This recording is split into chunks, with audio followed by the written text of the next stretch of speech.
बिस्मिल्लाहिर्रहमानिर्रहीम यानी शुरू करता हूँ उस खुदा का नाम लेकर जो बड़ा मेहरबान है, निहायत रहम वाला है। परंतु मुसलमान भाइयों को तो पता ही नहीं कि वो बड़ा मेहरबान, निहायत रहम वाला अल्लाह कौन है। उस अल्लाह की जानकारी उस अल्लाह ने आज वर्तमान में धरती पर स्वयं प्रकट होकर संत रूप में, मुर्शिद रूप में, और ये पवित्र आसमानी पुस्तक मुसलमान नहीं समझे ज्ञान कुरान, इस पुस्तक को लिखकर इसमें जानकारी उपलब्ध करवाई है। पुस्तक को देखेंगे आपके सारे भ्रम क्लियर होते चले जाएंगे। इस पुस्तक के ऊपर आज हमारा ये 5वें नंबर का वीडियो है। पहले के 4 वीडियो आप जी को अवश्य देखने चाहिए, क्योंकि उनको देखे बिना आप जी अल्लाह के विषय में पूर्णतया शंका रहित नहीं हो पाओगे। तो शुरू करते हैं वीडियो उसी परमपिता परमेश्वर अल्लाह कबीर के नाम से। बिस्मिल्लाहिर्रहमानिर्रहीम। परमपिता परमेश्वर सारी सृष्टि के रचनहार, कुल मालिक, असंख्य ब्रह्मांडों के स्वामी, जगत गुरु, तीनों लोकों में प्रवेश करके सबका भरण पोषण करने वाले, राजाधिराज, आत्माधार, नाथों के नाथ, देवों के देव महादेव, सर्वेश्वर, महेश्वर, मृत्युंजय, अजरो अमर, आदि अनादि, सनातनी प्रभु, जगत पिता जगदीश्वर, श्री श्री 1008 की उपाधि के वास्तविक अधिकारी, अकाल मूर्त, सौद स्वरूपी राम, वासुदेव, सर्वगतम ब्रह्म, परम पूज्य, प्रथम पूज्य, परम संत, परम पुरुष, परम धनी, परम दयालु, सत्य कबीर, हक्का कबीर, अल्लाहु अकबर, बाखबर अल्लाह ताला, जगत के तारणहार, जगत के मुक्तिदाता, जगत के जगन्नाथ, हारे के सहारे, हिंदुओं के राम, मुसलमानों के अल्लाह, सिखों के वाहिगुरु, ईसाइयों के मसीह, दया के सागर दयानिधि, करुणा के सागर करुणानिधि, स्वयंभू परिभू, संकट मोचन, कष्ट हरण, मंगल करण, दुख भंजन, अविगत कबीर,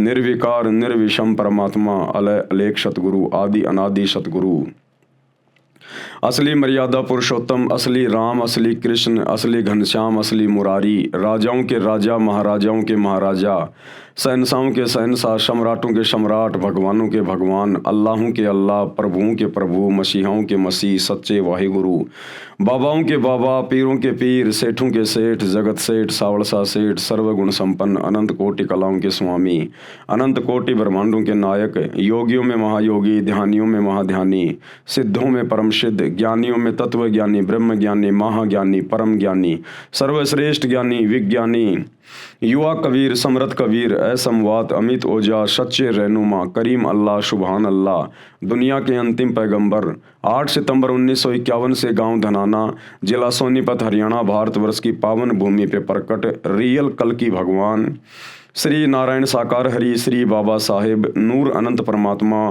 संत शिरोमणि सतगुरु रामपाल जी परमेश्वर जी के चरण कमल में लाइव वीडियो देख रहे आप और हम सभी भाई बहनों का अनंत कोटि दंडोत प्रणाम। तो भाई और बहनों, वो अल्लाहु अकबर, अल्लाहु कबीर जो वर्तमान समय तक पूरे विश्व के मुसलमान समाज के भाई बहनों के लिए एक अनसुलझी गुत्थी बना हुआ है, जिसे मुसलमान भाइयों ने निराकार कहकर छोड़ दिया कि वो साकार नहीं है, वो आकार में नहीं आता, वो मनुष्य रूप में नहीं आता, अल्लाह कभी पृथ्वी पे नहीं आता, अल्लाह तो बेचून है, 7वें आसमान पे रहता है, तख्त पे विराजमान है। आज वो अल्लाह, जिस अल्लाह के विषय में उल्टा ज्ञान हज़रत मोहम्मद जी को कुरान शरीफ की आयतें नाजिल करते समय डुप्लीकेट अल्लाह शैतान ने दी, आज उस उल्टे ज्ञान को सीधा करने के लिए और अपनी वास्तविक पहचान करवाने के लिए कि अल्लाह कौन है, अल्लाह कैसा है, अल्लाह कैसे मिलता है, अल्लाह कैसे रहता है, आज वो अल्लाहु कबीर, अल्लाहु अकबर, वो खुदा स्वयं धरती पर सतगुरु रामपाल जी के रूप में, मुर्शिद रूप में प्रकट है, विद्यमान है। और मुसलमान धर्म की पुस्तकों से ही तौरात, जबूर, इंजिल, हदीसें, कुरान शरीफ, कुरान मजीद, इन सभी पवित्र पुस्तकों से ही खोल खोल के दिखा रहा है, बता रहा है। आपने पिछले वीडियो में भली भांति ये प्रमाण देख लिए होंगे। आज हम आगे बढ़ेंगे। परमेश्वर हमें सभी धर्मों की पुस्तकों से दिखा रहे हैं कि परमात्मा साकार है, धरती पर आता है, उसी ने सृष्टि को रचा है, और ये शैतान, ये काल यहाँ पर डुप्लीकेट अल्लाह बन के बैठ गया, जिसको आज पूरा मुसलमान समाज अपना अल्लाह मान के पूज रहा है।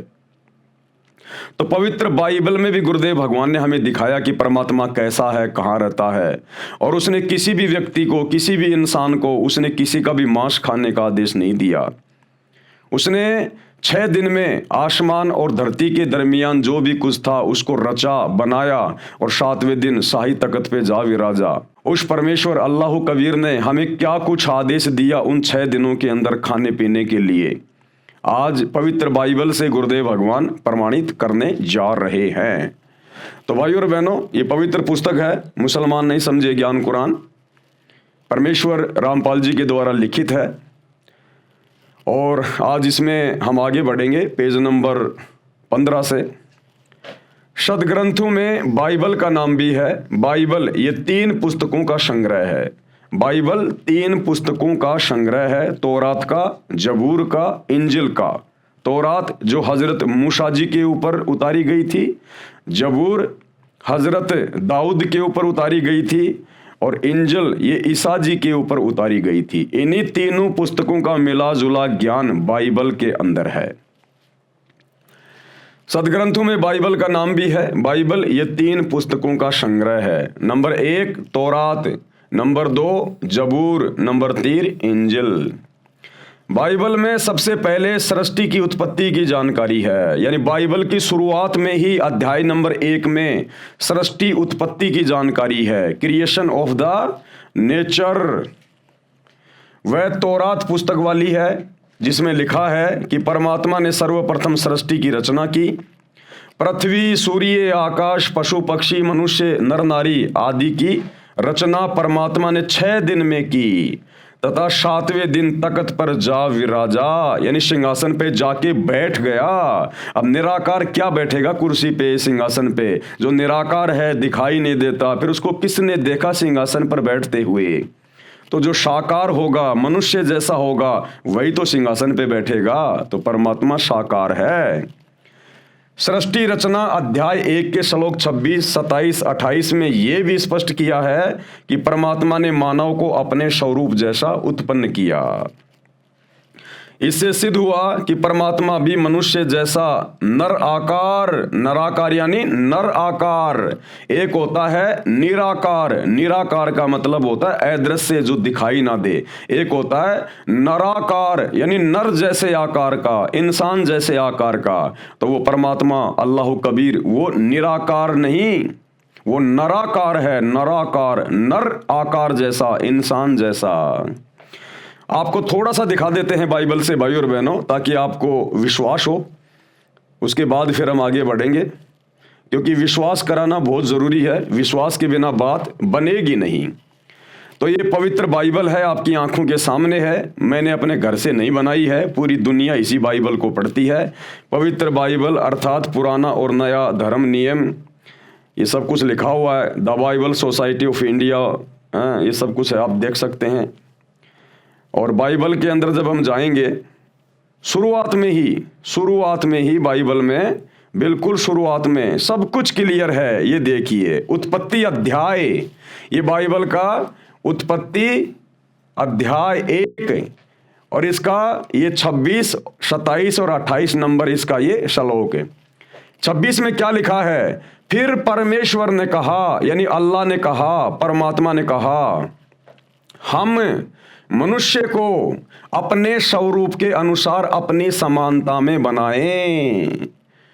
अब बताओ, पूरा ईसाई समाज, पूरा मुस्लिम समाज आंखें बंद करके बैठा हुआ है, और ये सदग्रंथ चीख चीख के कह रहे हैं, चीख चीख के, कि अल्लाह कबीर साकार है, मनुष्य के जैसा है। और उस अल्लाह कबीर ने, उस परमेश्वर ने, परम ईश्वर ने, परमेश्वर का मतलब होता है परम ईश्वर, सबसे बड़ा भगवान, उसने मनुष्यों को अपने जैसा, अपनी समानता में बनाया। साफ साफ कह रहा है परमेश्वर कि हम मनुष्य को अपने समानता में, अपने स्वरूप में बनाएं, यानी मैं इंसान को मेरे जैसा बनाऊंगा। तो बताओ फिर भगवान कैसा हुआ, अल्लाह कबीर कैसा हुआ, वो निराकार कैसे हुआ? वो तो नराकार है, नर आकार में, जिन्होंने अपने जैसा आप और हमें बनाया, स्त्री और पुरुषों को बनाया। साफ साफ गवाही दे रहा है बाइबल। बिल्कुल बाइबल को खोलते ही सबसे पहले फिर परमेश्वर ने कहा, हम मनुष्य को अपने स्वरूप में, अपने स्वरूप के अनुसार अपनी समानता में बनाएं। और वे समुद्र की मछलियों और आकाश के पक्षियों और घरेलू पशुओं और सारी पृथ्वी पर और सब रेंगने वाले जंतुओं पर जो पृथ्वी पर रेंगते हैं अधिकार रखे। ये बातें बोल के परमेश्वर ने, अल्लाह कबीर ने जानवरों को, पशु पक्षियों को काटने का, खाने का आदेश नहीं दिया। पशु पक्षियों पर, जमीन पर रेंगने वाले जीव जंतुओं पर मनुष्य अधिकार रखेगा। इसका मतलब क्या है? मारना काटना नहीं है, उनको खाना नहीं है, क्योंकि परमेश्वर ने हम मनुष्यों को अपने जैसा बनाया है। इसलिए हमारे अंदर बुद्धि अन्य जानवरों से, पशुओं से, पक्षियों से भिन्न है, सर्वश्रेष्ठ है, अलग है। परमेश्वर ने हमें अन्य पशु पक्षियों की तुलना में बुद्धिमान बनाया। तो परमेश्वर ने कहा कि मनुष्य उनके ऊपर अधिकार रखेगा। अधिकार रखने का मतलब है उनको अपने काम में लेगा। गाय को अपने काम में लेगा, भैंस को अपने काम में लेगा, उसके ऊपर अधिकार रखेगा। वो गाय भैंस उसको दूध देगी, उस दूध से बढ़िया बढ़िया मिष्ठान बनेंगे, दही बनेगा, छाछ बनेगा, घी बनेगा, मिठाइयाँ बनेंगी। गाय और भैंस से जो बच्चे पैदा होंगे वो खेतों में काम आएंगे, हल जोतने में काम आएंगे। गाय का गोबर खेत में खाद के रूप में काम आएगा। इसलिए परमेश्वर ने कहा कि सभी जंतुओं के ऊपर मनुष्य अपना अधिकार रखेगा। ऊंट को अपने अधिकार में रखेगा, खेत में हल जोतने के काम आएगा।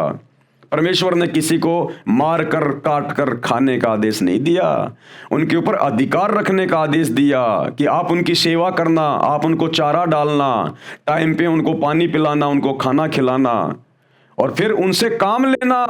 वो तुम्हें दूध देंगे, दही देंगे, हल जोतने के लिए तुम्हारे को वो बछड़ा देंगे, बैल देंगे। ये कहा था परमेश्वर ने। अधिकार रखने का मतलब ये है, उनको मार कर खाने का नहीं। क्या कह रहे हैं, ध्यान से पढ़ो। और वे समुद्र की मछलियों और आकाश के पक्षियों और घरेलू पशुओं और सारी पृथ्वी पर और सब रेंगने वाले जंतुओं पर जो पृथ्वी पर रेंगते हैं अधिकार रखे। 27 में क्या कहा? तब परमेश्वर ने मनुष्यों को अपने स्वरूप के अनुसार उत्पन्न किया। यानी अल्लाह कबीर ने, परमेश्वर ने इंसानों को, नर और नारी को अपने जैसा, अपने स्वरूप में उत्पन्न किया, उनको बनाया। तो बताओ फिर भगवान कैसा हुआ? जिन्होंने हम स्त्री और पुरुषों को अपने जैसा बनाया, हमारे जैसा हुआ ना, साकार हुआ ना। बिल्कुल क्लियर कर रही है बाइबल। तब परमेश्वर ने मनुष्यों को अपने स्वरूप के अनुसार उत्पन्न किया। अपने ही स्वरूप के अनुसार परमेश्वर ने उसको उत्पन्न किया, नर और नारी करके उसने मनुष्यों की सृष्टि की, यानी उत्पत्ति की, उनको बनाया, नर और नारी। 28 में क्या कह रहे हैं? और परमेश्वर ने उनको आशीष दी, यानी उनको आशीर्वाद दिया, और उनसे कहा फलो फलो फूलो, यानी खुश रहो और पृथ्वी में भर जाओ, यानी अपनी आबादी बढ़ाओ, विस्तार करो, और उसको अपने वश में कर लो, यानी जानवरों को अपने वश में रखो, फिर उनसे काम लो। और समुद्र की मछलियों तथा आकाश के पक्षियों और पृथ्वी पर रेंगने वाले सब जंतुओं पर अधिकार रखो, यानी उनको अपने अधीन रखो, तुम उनसे काम लो। 29 में क्या कह रहे हैं? फिर परमेश्वर ने, यानी अल्लाह ने उनसे कहा, सुनो, जितने बीज वाले छोटे छोटे पेड़ सारी पृथ्वी के ऊपर हैं और जितने वृक्षों में बीज वाले फल होते हैं वे सब मैंने तुमको दिए हैं, वे तुम्हारे भोजन के लिए हैं। अरे ये खाने का आदेश दिया परमेश्वर ने। उस अल्लाह कबीर ने 6 दिन में आसमान और जमीन के बीच में जो भी कुछ था उसको बनाया, नर और नारी करके अपने जैसा हमारे को उत्पन्न किया, और फिर हमारे खाने के लिए क्या आदेश दिया? ये बाइबल चीख चीख के कह रही है, चीख चीख के। क्या कह रही है? ध्यान से पढ़ लो। मांस मिट्टी खाने वालों, शैतान के प्रभाव से अपने कर्म फोड़ने वालों, क्या कह रहे हैं परमात्मा 29 नंबर वचन में? फिर परमेश्वर ने उनसे कहा, सुनो, जितने बीज वाले छोटे छोटे पेड़ सारी पृथ्वी के ऊपर हैं, बीज वाले छोटे छोटे पेड़, गेहूं, जौ, जवार, मक्का, बाजरा, ये छोटे छोटे बीज वाले पेड़, ये हमारे को खाने के लिए दिए। परमात्मा ने अनाज दिया हमारे को खाने के लिए। और जितने वृक्षों में बीज वाले फल होते हैं, पेड़ों पे जितने फल लगते हैं, आम, अंगूर, सेब, संतरा, ये हमारे खाने के लिए दिए, काजू, किशमिश, मेवा, ये हमारे खाने के लिए दिए परमात्मा ने।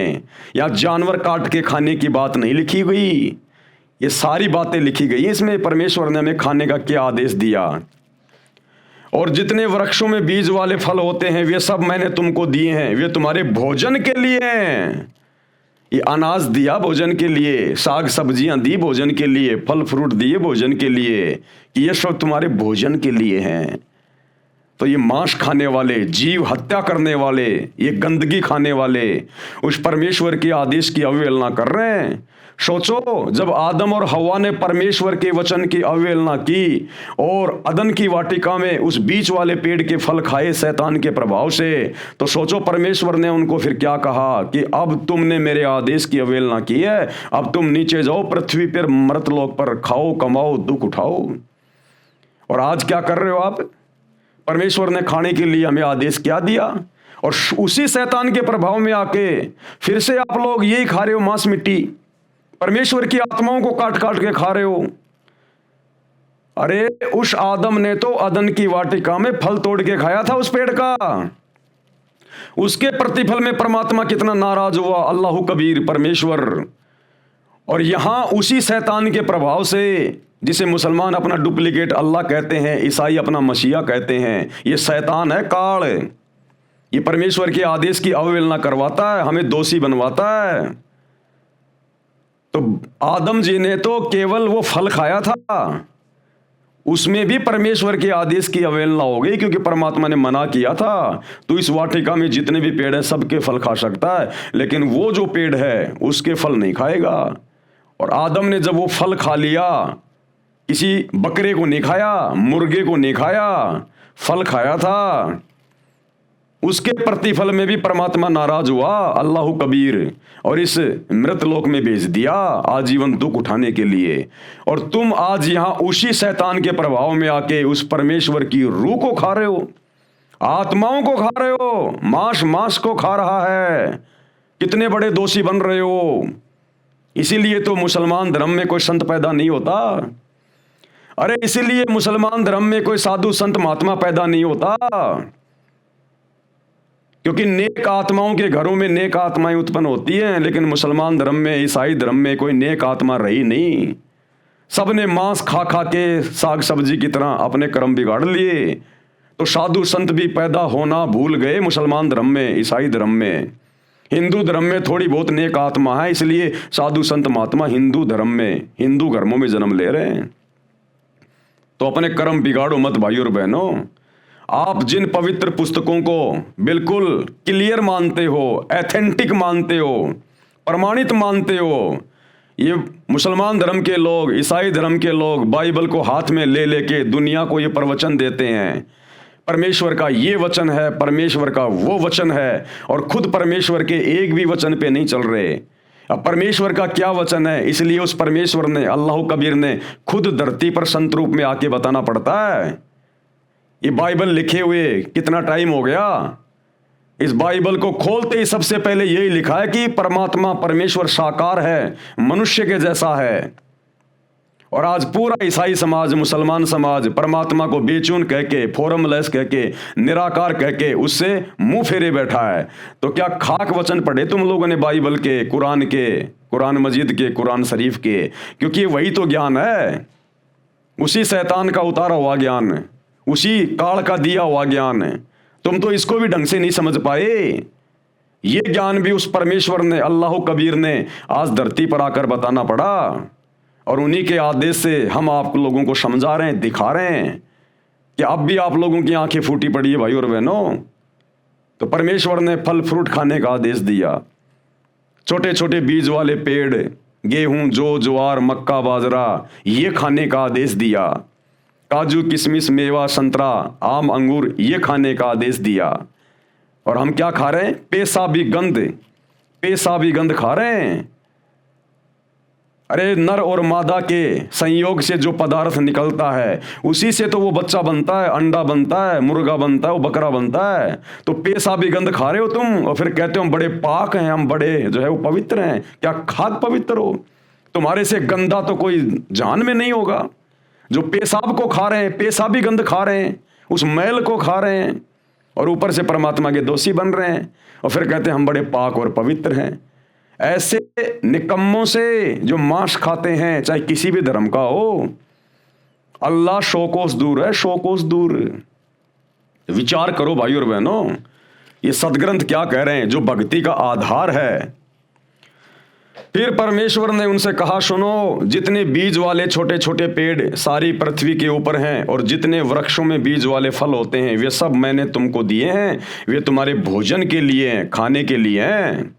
और क्या कह रहे हैं आगे, और जितने पृथ्वी के पशु और आकाश के पक्षी और पृथ्वी पर रेंगने वाले जंतु हैं, जिनमें जीवन का प्राण है, यानी जिनमें आत्मा है, रूह है, श्वासें हैं, उन सब के खाने के लिए मैंने सब हरे हरे छोटे पेड़ दिए हैं। यानी पशु पक्षियों के लिए, जानवरों के लिए मैंने हरे भरे छोटे छोटे पेड़ दिए हैं। यानी ये घास फूस वगैरह ये मैंने जानवरों के लिए बनाया है, खाने के लिए। तो जानवर तो बेचारे अपनी हद में है, लेकिन इंसान बेहदी हो गया, बेहदी। और भाई इसकी सजा भोगनी पड़ेगी। इसीलिए तो गधे, कुत्ते, सुअर, एक कुतिया एक बार में 8-8 बच्चे पैदा करती है। क्यों कर रही है? उन्हीं निकम्मों को पैदा कर रही है जो पहले इस मनुष्य शरीर में थे, हिंदू मुसलमान थे, सिख ईसाई थे, मांस काट काट के खा रहे थे, शराब पी रहे थे, शैतान की साधना कर रहे थे। आज उनको अपने कर्म भोगने पड़ रहे हैं उस कुतिया के पेट में आके। एक सुअरी 12-12 बच्चे पैदा करती है। क्यों कर रही है? ये वही इंसान है, वही निकम्मी आत्माएं हैं जिन्होंने परमेश्वर के आदेश की उल्लंघना की, सच्चे खुदा की इबादत नहीं की, शैतान की भक्ति करते रहे, डुप्लीकेट भगवान की भक्ति करते रहे और मांस मिट्टी खाते रहे, नशा करते रहे, चोरी जारी करते रहे, ब्याज लेते रहे, झूठ बोलते रहे। अब वो जानवर के पेट में जन्म ले रहे हैं और कष्ट भोग रहे हैं, दुख भोग रहे हैं। तो परमेश्वर ने तो पशु पक्षियों के लिए खाने को क्या कहा है, क्या दिया है, वो भी सब कुछ बाइबल में लिखा हुआ है। और पृथ्वी पर रेंगने वाले जंतु हैं जिनमें जीवन का प्राण है, उन सब के खाने के लिए मैंने सब हरे हरे छोटे पेड़ दिए हैं। और वैसा ही हो गया। परमेश्वर ने कहा कि जैसा मैंने कहा वैसा ही होता चला गया। पेड़ बन गए, घास फूस बन गए, सब बन गए। तब परमेश्वर ने जो कुछ बनाया था सबको देखा तो क्या देखा कि वह बहुत ही अच्छा है। तब सांझ हुई, फिर भोर हुई और इस प्रकार छठा दिन हो गया। इस प्रकार छठा दिन हो गया। 6 दिन कंप्लीट हो गए। परमेश्वर ने 6 दिन में आसमान और जमीन के दरमियान जो भी कुछ था उसको पैदा किया, उत्पन्न किया।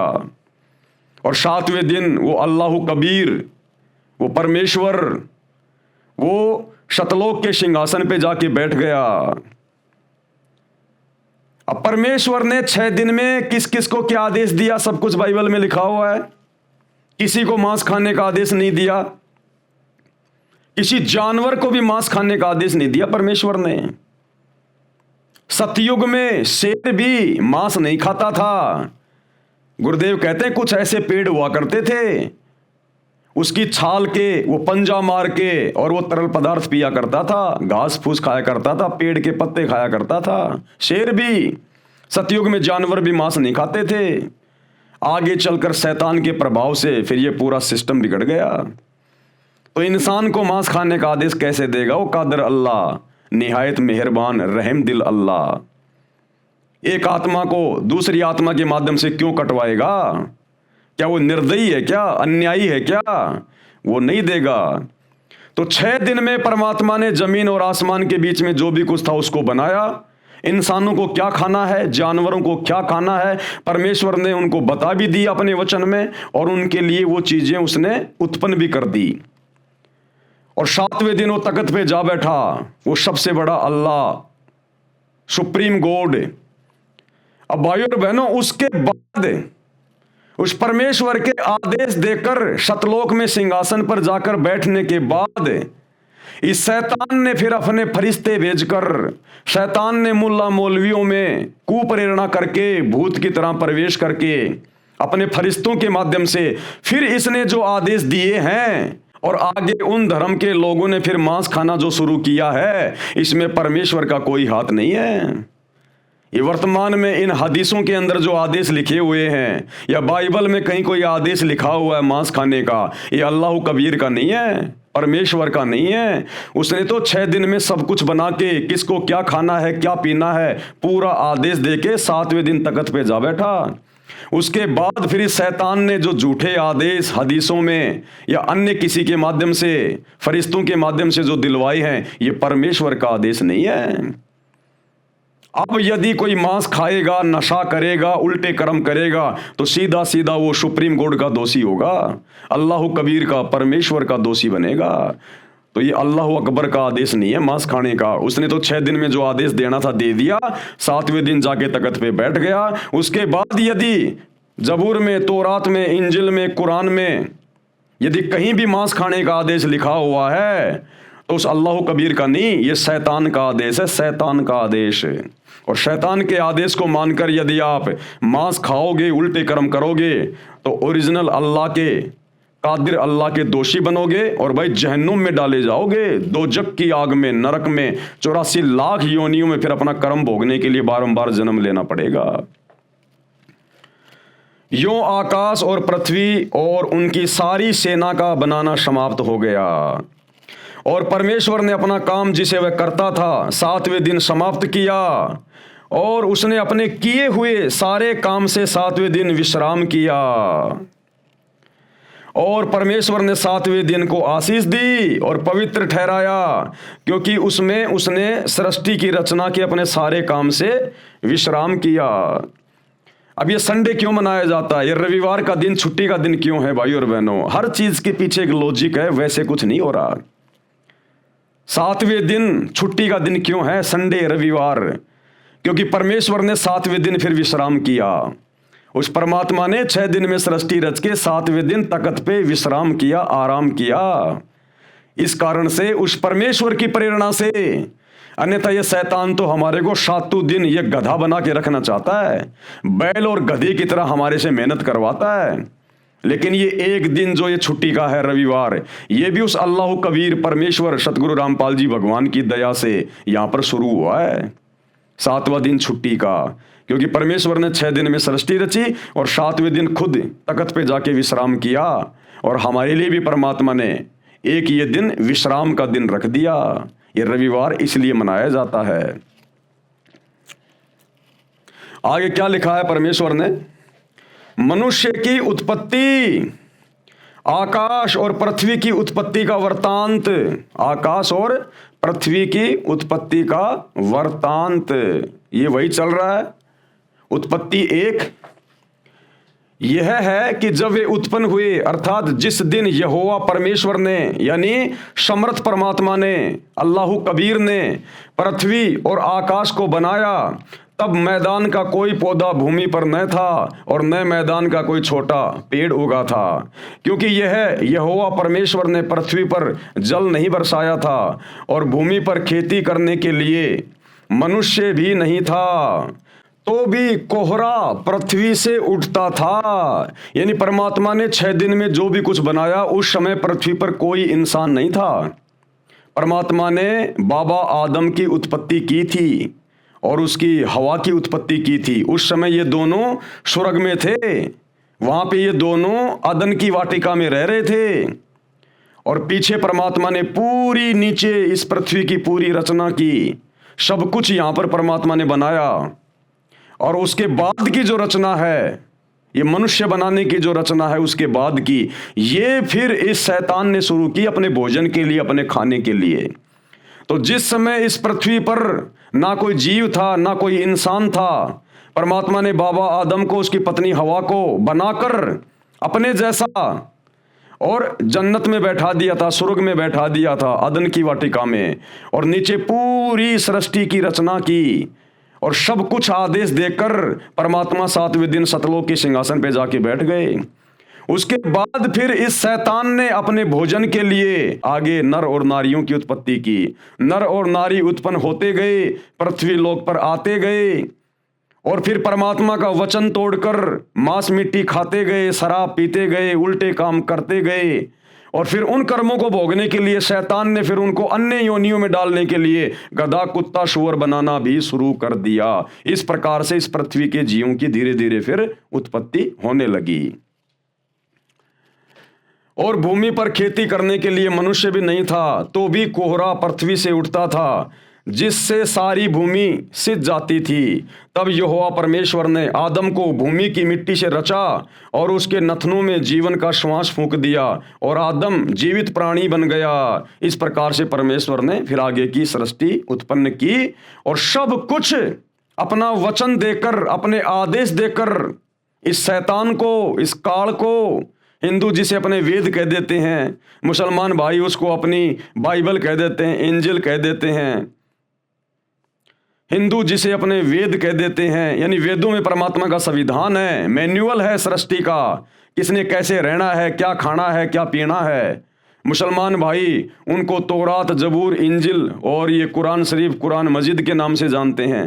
ईसाई भाई उसे बाइबल के नाम से जानते हैं। ये परमात्मा का विधान है, संविधान है उस परमात्मा का। तो भाई और बहनों, ये छोटी सी जानकारी थी जो आप सभी को देनी थी, ताकि आपको विश्वास हो कि परमात्मा नराकार है, यानी परमात्मा भी नराकार, मनुष्य जैसा नराकार साकार है, यानी नर आकार में साकार है। मनुष्यों के खाने के लिए परमेश्वर का आदेश अभी आपको दिखा दिया गया है बाइबल से। उत्पत्ति अध्याय में बाइबल में लिखा है कि श्लोक नंबर 27-28 में, मनुष्यों के खाने के लिए बीजदार पौधे यानी गेहूं, चने, बाजरा आदि आदि तथा फलदार वृक्ष दिए हैं, ये तुम्हारा भोजन है। पशु पक्षियों के खाने के लिए घास, पत्तेदार झाड़ियां दी हैं। इसके पश्चात परमात्मा तो अपने निज धाम सतलोक में तख्त पर जा बैठा। यानी 6 दिन में जो भी कुछ परमात्मा ने बनाना था, जो भी आदेश देना था, सब कुछ देके 7वें दिन उसने सिंहासन पे जाके विश्राम किया सतलोक में। बाइबल में आगे जो ज्ञान है वह काल भगवान का तथा इसके देवताओं यानी फरिश्तों का दिया हुआ है। अब परमात्मा के सतलोक में जाने के बाद, सिंहासन पर बैठने के बाद, फिर आगे जो भी कोई आदेश दिया गया है, उल्टा सीधा मांस खाने का, शराब पीने का, जीव हत्या करने का, ये सब आदेश फिर इस काल का, इस शैतान का है, शैतान के द्वारा भेजे गए फरिश्तों का है। जैसे हजरत मोहम्मद को जिब्राइल नाम के फरिश्ते ने डरा धमका के उसका गला दबा दबा के और कुरान शरीफ की आयतें नाजिल की, फिर आगे का ज्ञान इस शैतान का दिया हुआ है, इस काल का दिया हुआ है। तो शैतान के ज्ञान को हमने नहीं मानना। परमेश्वर ने 6 दिन में हमें जो आदेश दिए खाने पीने के लिए, हमने उसी प्रकार से रहना चाहिए, जीवन जीना चाहिए, अन्यथा हम परमेश्वर के दोषी बन रहे हैं। इसके पश्चात परमात्मा तो अपने निज धाम सतलोक में तख्त पर जा बैठा। बाइबल में आगे जो ज्ञान है वह काल भगवान का यानी शैतान का तथा इसके देवताओं यानी फरिश्तों का दिया हुआ है। यदि बाइबल ग्रंथ में आगे चलकर मांस खाने के लिए लिखा है तो वह पूर्ण परमात्मा का आदेश नहीं है, अल्लाह कबीर का आदेश नहीं है, वह किसी अधूरे प्रभु का है। अब ये अधूरा प्रभु कौन है आपको पता चली गया, डुप्लीकेट अल्लाह। अधूरा प्रभु यानी डुप्लीकेट अल्लाह, ये शैतान है, ये काल है। ये फिर जीवों को भ्रमित करता है उनके कर्म फुड़वाने के लिए। पूर्ण परमात्मा यानी कंप्लीट गॉड, उनके आदेश की अवहेलना हो जाने से पाप का भागी बनता है। कौन? इंसान। कुरान शरीफ यानी मजीद, बाइबल के पश्चात सदग्रंथों में कुरान शरीफ का नाम श्रद्धा से लिया जाता है, क्योंकि जब हजरत ईसा के ऊपर इंजिल उतारी गई उसके बाद हजरत मोहम्मद पर कुरान शरीफ यानी कुरान मजीद उतारी गई थी। तो इंजिल के बाद में फिर कुरान शरीफ यानी कुरान मजीद का नंबर आता है। कुरान शरीफ यानी कुरान मजीद बाइबल के पश्चात सदग्रंथों में कुरान शरीफ का नाम श्रद्धा से लिया जाता है। कुरान का ज्ञानदाता भी वही है। कौन? शैतान, जिसने बाइबल का ज्ञान दिया, जिसने ईसा मसीह को बाइबल का ज्ञान दिया, इंजिल का ज्ञान दिया, उसी शैतान ने, उसी काल ने क्योंकि देखो भाई और बहनों, अल्लाह कबीर ने तो 6 दिन में जो भी कुछ बताना था, आदेश देना था, उसके बाद वो तो सतलोक में जाके सिंहासन पे बैठ गया। उसके बाद में ये जितनी भी आसमानी पुस्तकें उतारी गई हैं पैगंबरों पे, अवतारों पे, तौरात, जबूर, इंजिल, कुरान शरीफ, कुरान मजीद, ये वेदों का ज्ञान, ये गीता का ज्ञान, ये पुराण, ये सब कुछ फिर काल ने दिलवाया, काल ने, शैतान ने, आधा अधूरा ज्ञान। कुरान का ज्ञान दाता भी वही है जिसने बाइबल का ज्ञान दिया, यानी शैतान ने, तथा चारों वेदों और श्रीमद् भगवत गीता का ज्ञान दिया इसी शैतान ने। इसलिए अपने उन पहलुओं को बाइबल में तथा कुरान में नहीं दोहराया जिन पहलुओं का ज्ञान चारों वेदों तथा श्रीमद् भगवत गीता में दिया। क्योंकि सबसे पहले इस ब्रह्म ने, इस काल ने, इस शैतान ने अपने बड़े बेटे ब्रह्मा को, मुसलमान धर्म में जिसको आदम कहा जाता है, इस ब्रह्मा को चारों वेद दे दिए समुद्र मंथन के दौरान। तो चारों वेदों में इसने बहुत कुछ ज्ञान दे दिया, बहुत कुछ इसने बता दिया। फिर बाद में इसने मुसलमान धर्म में पैगंबरों के ऊपर तौरात, जबूर, इंजिल, कुरान मजीद ये नाजिल की। तो इस काल ने, इस शैतान ने फिर वो सारा ज्ञान देना उचित नहीं समझा कि बहुत सारा ज्ञान तो मैंने वेदों में दे ही दिया। फिर थोड़ा थोड़ा ज्ञान इसने आत्माओं को भ्रमित करने के लिए और थोड़ी थोड़ी अल्लाह कबीर की जानकारी मजबूरी वश उसके डर के मारे इसने इन मुसलमान धर्म की पुस्तकों में भी कहीं कहीं पर डाल दी, लेकिन ज्यादातर ज्ञान इसने वेदों में दे दिया अपना। क्या कह रहे परमात्मा? इसलिए उसने उन पहलुओं का बाइबल में तथा कुरान में नहीं दोहराया जिन पहलुओं का ज्ञान चारों वेदों तथा श्रीमद् भगवत गीता में दिया है। उपनिषद ये संख्या में 11 हैं, 11 उपनिषद माने जाते हैं। उपनिषद का ज्ञान किसी ऋषि का अपना अनुभव है। ये जो उपनिषदों का ज्ञान है ना, ये शैतान का दिया हुआ नहीं, वैसे है तो शैतान की प्रेरणा से ही, क्योंकि ऋषि मुनि महात्मा ये सब शैतान की साधना किया करते थे। तो जैसा भी शैतान ने इनको प्रकाश रूप में इनको दर्शन दिए या जैसा भी इनको भक्ति का अनुभव करवाया, उस आधार से इन्होंने अपने अनुभव की पुस्तकें लिख दी। परमात्मा कैसा है, क्योंकि वो शैतान दिखाई देता नहीं, उसने सौगंध खा रखी है। ये लगा लगा के समाधि हजारों साल तक बैठे रहते थे। अंत में सहस्रार कमल में, जहाँ पर ये काल ज्योति निरंजन रहता है, शैतान रहता है, वहाँ पर इनकी समाधि चली जाती है। वहाँ इनको ज्योतियाँ दिखाई देती है, प्रकाश ही प्रकाश दिखाई देता है। अंत में ये मान लेते हैं कि अल्लाह तो निराकार है, वो तो प्रकाश रूप है, और फिर अपना अनुभव पुस्तकों में लिख देते हैं। तो ये उपनिषदों का जो ज्ञान है, जो संख्या में 11 उपनिषद हैं, इनमें अल्लाह का ज्ञान नहीं है, परमात्मा का ज्ञान नहीं है। ये साधु संत महात्माओं ऋषियों का अपना खुद का भक्ति अनुभव का ज्ञान है। इन उपनिषदों से केवल हम उसी ज्ञान को स्वीकार करेंगे जो ज्ञान वेदों से मेल खाएगा, जो ज्ञान सूक्ष्म वेद से मेल खाएगा, कबीर परमेश्वर के कबीर सागर से मेल खाएगा। इन उपनिषदों से हमने केवल उसी ज्ञान को लेना है। अन्य ज्ञान हमारे किसी काम का नहीं, वो किसी व्यक्ति विशेष का अपना अनुभव है। उपनिषद ये संख्या में 11 माने जाते हैं। उपनिषद का ज्ञान किसी ऋषि का अपना अनुभव है। यदि वह अनुभव वेदों व गीता से नहीं मिलता तो वह व्यर्थ है, बेकार है, उसको ग्रहण नहीं करना चाहिए। इसलिए उपनिषदों को छोड़कर वेदों व गीता के ज्ञान को ग्रहण करना चाहिए, क्योंकि उपनिषदों का अधिकतर ज्ञान वेदों व गीता के ज्ञान के विपरीत है। इसी प्रकार बाइबल तथा कुरान के ज्ञान को समझें कि जो ज्ञान वेदों तथा गीता से मेल नहीं करता उनको ग्रहण नहीं करना चाहिए। यानी मुसलमान धर्म की चारों पुस्तकें, यदि उनका ज्ञान चारों वेदों और गीता से मेल नहीं खाता है तो वो ज्ञान किसी काम का नहीं है, वो शैतान का जबरदस्ती फालतू का ठोका हुआ ज्ञान है। वेदों व गीता में जो ज्ञान सूक्ष्म वेद से नहीं मिलता, अब क्या समझाना चाह रहे हैं परमात्मा? भाइयों और बहनों, थोड़ा सा दिमाग पे जोर डालना। परमात्मा कहना चाह रहे हैं कि जो ज्ञान वेदों से मेल नहीं खाता, जो ज्ञान वेदों से मेल नहीं खाता, वो ज्ञान हमने बिल्कुल भी स्वीकार नहीं करना है। वो चाहे मुसलमान धर्म की चारों पुस्तकों का ज्ञान हो, चाहे 11 उपनिषदों का ज्ञान हो, चाहे 18 पुराणों का ज्ञान हो, जो ज्ञान वेदों से मेल नहीं खाता वो ज्ञान हमने स्वीकार नहीं करना।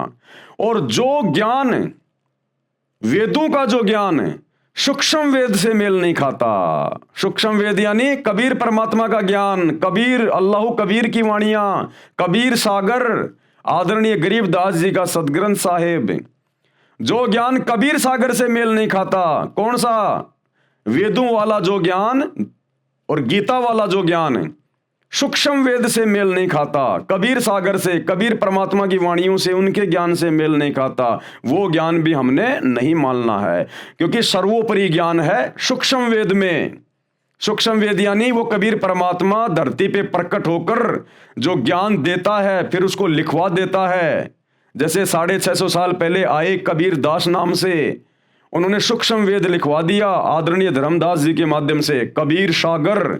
और 300 साल पहले गांव छुड़ानी जिला झज्जर हरियाणा में आए आदरणीय गरीबदास जी के नाम से, और एक पंडित गोपाल दास जी से उन्होंने सदग्रंथ साहिब की रचना करवा दी जिसमें 24,000 वाणियां हैं।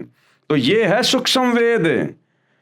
काल प्रेरणा से, शैतान प्रेरणा से नकली कबीर पंथियों ने कबीर सागर में भी आगे चल के मिलावट कर दी। इसलिए अल्लाह कबीर ने गरीबदास जी को भेजा, स्वयं आए वो गरीबदास जी के रूप में, लीला की, और दोबारा से उन्होंने सूक्ष्म वेद की रचना की। आज सूक्ष्म वेद से सतगुरु रामपाल जी भगवान हमें पूरा ज्ञान समझा रहे हैं। तो गरीबदास जी की वाणियों में जो ज्ञान है उसमें रत्ती भर भी मिलावट नहीं है, छटांग भर भी प्योर घी है, प्योर घी। तो जो कुछ गरीबदास जी के सदग्रंथ साहिब में लिखा हुआ है, जो हमें सतगुरु रामपाल जी भगवान बता रहे हैं, और सतगुरु रामपाल जी को गरीबदास जी के ग्रंथ की भी कोई आवश्यकता नहीं है, ये तो स्वयं अल्लाह कबीर है। लेकिन अगर ये अपने मुंह से बोलने लग जाए वैसे ही, तो हम नालायक विश्वास नहीं कर पाएंगे कि गुरुजी बोल कैसे रहे हैं, गुरुजी का बोलने का आधार क्या है। इसलिए हमारी छोटी बुद्धि को देखते हुए ये अल्लाह कबीर सतगुरु रामपाल जी, इन्होंने गरीबदास जी के रूप में आके पहले वो ग्रंथ लिखना पड़ा, और आज उस ग्रंथ को आधार बनाकर आप और हमें समझा रहे हैं, तो हम यकीन कर रहे हैं। तो जो ज्ञान सूक्ष्म वेद में है और बाकी किसी भी ग्रंथ में जो ज्ञान है, यदि वो सूक्ष्म वेद वाले ज्ञान से मेल नहीं खाता है, वो चाहे चारों वेदों का ज्ञान हो, चाहे मुसलमान धर्म की चारों पुस्तकों का ज्ञान हो, चाहे बाइबल का हो, 18 पुराणों का हो, 11 उपनिषदों का हो, यानी गरीबदास जी के सदग्रंथ को छोड़ के, सूक्ष्म वेद को छोड़ के इस धरती पर जितने भी धर्म ग्रंथ हैं, यदि उनका ज्ञान गरीबदास जी के ग्रंथ से मेल नहीं खाता है तो वो बेकार है, वो शैतान का दिया हुआ है, शैतान के फरिश्तों का दिया हुआ है, किसी ऋषि महात्मा साधु संत का अपना खुद का अनुभव है जो हमारे किसी काम का नहीं है। ये कहना चाह रहे हैं परमात्मा। वेदों व गीता में जो ज्ञान सूक्ष्म वेद से नहीं मिलता वह ग्रहण नहीं करना चाहिए। पुराण, ये पुराण क्या हैं? ये संख्या में 18 माने गए हैं। वैसे यह पुराणों का ज्ञान एक ही बोध माना जाता है। यह ज्ञान सर्वप्रथम ब्रह्मा जी ने अपने पुत्रों दक्ष आदि ऋषियों को दिया था। राजा दक्ष जी, मनु जी तथा पाराशर आदि ऋषियों ने इसका आगे प्रचार करते समय अपना अनुभव भी मिला दिया।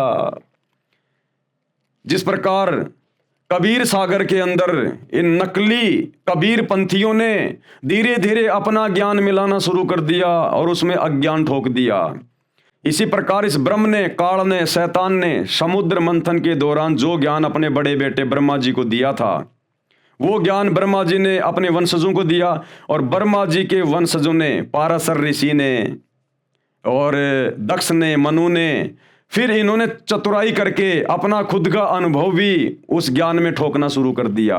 धीरे धीरे उस ज्ञान को फिर अज्ञान बनाना शुरू कर दिया। यह ज्ञान सर्वप्रथम ब्रह्मा जी ने अपने पुत्रों दक्ष आदि ऋषियों को दिया था। राजा दक्ष, मनु जी तथा पाराशर आदि ऋषियों ने इसका आगे प्रचार करते समय अपना अनुभव भी मिला दिया। इस प्रकार 18 भागों में पुराणों का ज्ञान माना गया है। 18 पुराणों के ज्ञान का जो अंश, यानी 18 पुराणों में जो ज्ञान है, वो ज्ञान यदि वेदों तथा गीता से मेल नहीं खाता तो वह त्याग देना चाहिए। इसी प्रकार अन्य कोई भी पुस्तक वेदों व गीता के ज्ञान के विपरीत ज्ञान युक्त है, उसे भी त्याग देना चाहिए। गीता अध्याय 18 श्लोक 62 में गीता ज्ञान दाता, यानी ये ब्रह्म, ये शैतान, ये काल अर्जुन को कह रहा है कि तू सर्वभाव से उस परमेश्वर की जो गीता ज्ञान दाता से अलग है, यानी शैतान से अलग है, अपने से अन्य परमेश्वर की बात कर रहा है ये शैतान, ये काल, उसकी शरण में जा। उस परमेश्वर की कृपा से ही तू परम शांति तथा सनातन परम धाम यानी सतलोक को प्राप्त हो जाएगा। गीता अध्याय 4 श्लोक 32 में कहा है कि जो ज्ञान सूक्ष्म वेद स्वयं परमात्मा अपने मुख कमल से बोलकर बताता है वह सच्चिदानंद घन ब्रह्म की वाणी कही जाती है, यानी वो कबीर वाणी कही जाती है, कलाम कबीर। उसी को तत्व ज्ञान भी कहते हैं जिसमें परमात्मा ने पूर्ण मोक्ष मार्ग का ज्ञान दिया है। गीता अध्याय 4 श्लोक 34 में कहा है कि उस तत्व ज्ञान को जो कलाम एक कबीर में लिखा हुआ है, कबीर की वाणियों में जो ज्ञान है, सूक्ष्म वेद में जो ज्ञान है, ये शैतान, ये ब्रह्म, ये काल गीता का ज्ञान देते समय श्री कृष्ण जी में भूत की तरह प्रवेश करके अर्जुन को कह रहा है कि उस तत्व ज्ञान को, जो ज्ञान वो कबीर परमात्मा सच्चिदानंद घन ब्रह्म पूर्ण परमेश्वर इस पृथ्वी पर संत रूप में आके देता है, वाणियां बोलता है, सदग्रंथ लिखवाता है, उस ज्ञान को तू किसी तत्वदर्शी संत की शरण में जाकर समझ। जिस प्रकार हजरत मोहम्मद जी को यही शैतान, यही काल है, सूरत फुरकान 25 आयत नंबर 58 से 59 में कह रहा है कि वो अल्लाह जिसने 6 दिन में आसमान और जमीन के बीच में जो भी कुछ था उसको बनाया और 7वें दिन तख्त पे जावे राजा, उसकी जानकारी किसी बाखबर से जा पूछो कि हजरत मोहम्मद मुझे उसकी जानकारी नहीं है पूरी, उसकी इबादत की पूरी जानकारी मेरे पास नहीं है। वो जानकारी तुझे कोई बाखबर बताएगा, यानी उस ज्ञान को जानने वाला। और यही बात ये शैतान, ये काल, ये सबको ऐसे ही भ्रमित रखता है, हिंदुओं को, मुसलमानों को। यही ज्ञान ये शैतान, ये काल गीता का ज्ञान देते समय अर्जुन को कह रहा है अध्याय 4 श्लोक 34 में कि उस तत्व ज्ञान को जो वो परमात्मा स्वयं धरती पे आके बताता है, उस तत्व ज्ञान को तू तत्वदर्शी संतों के पास जाकर समझ।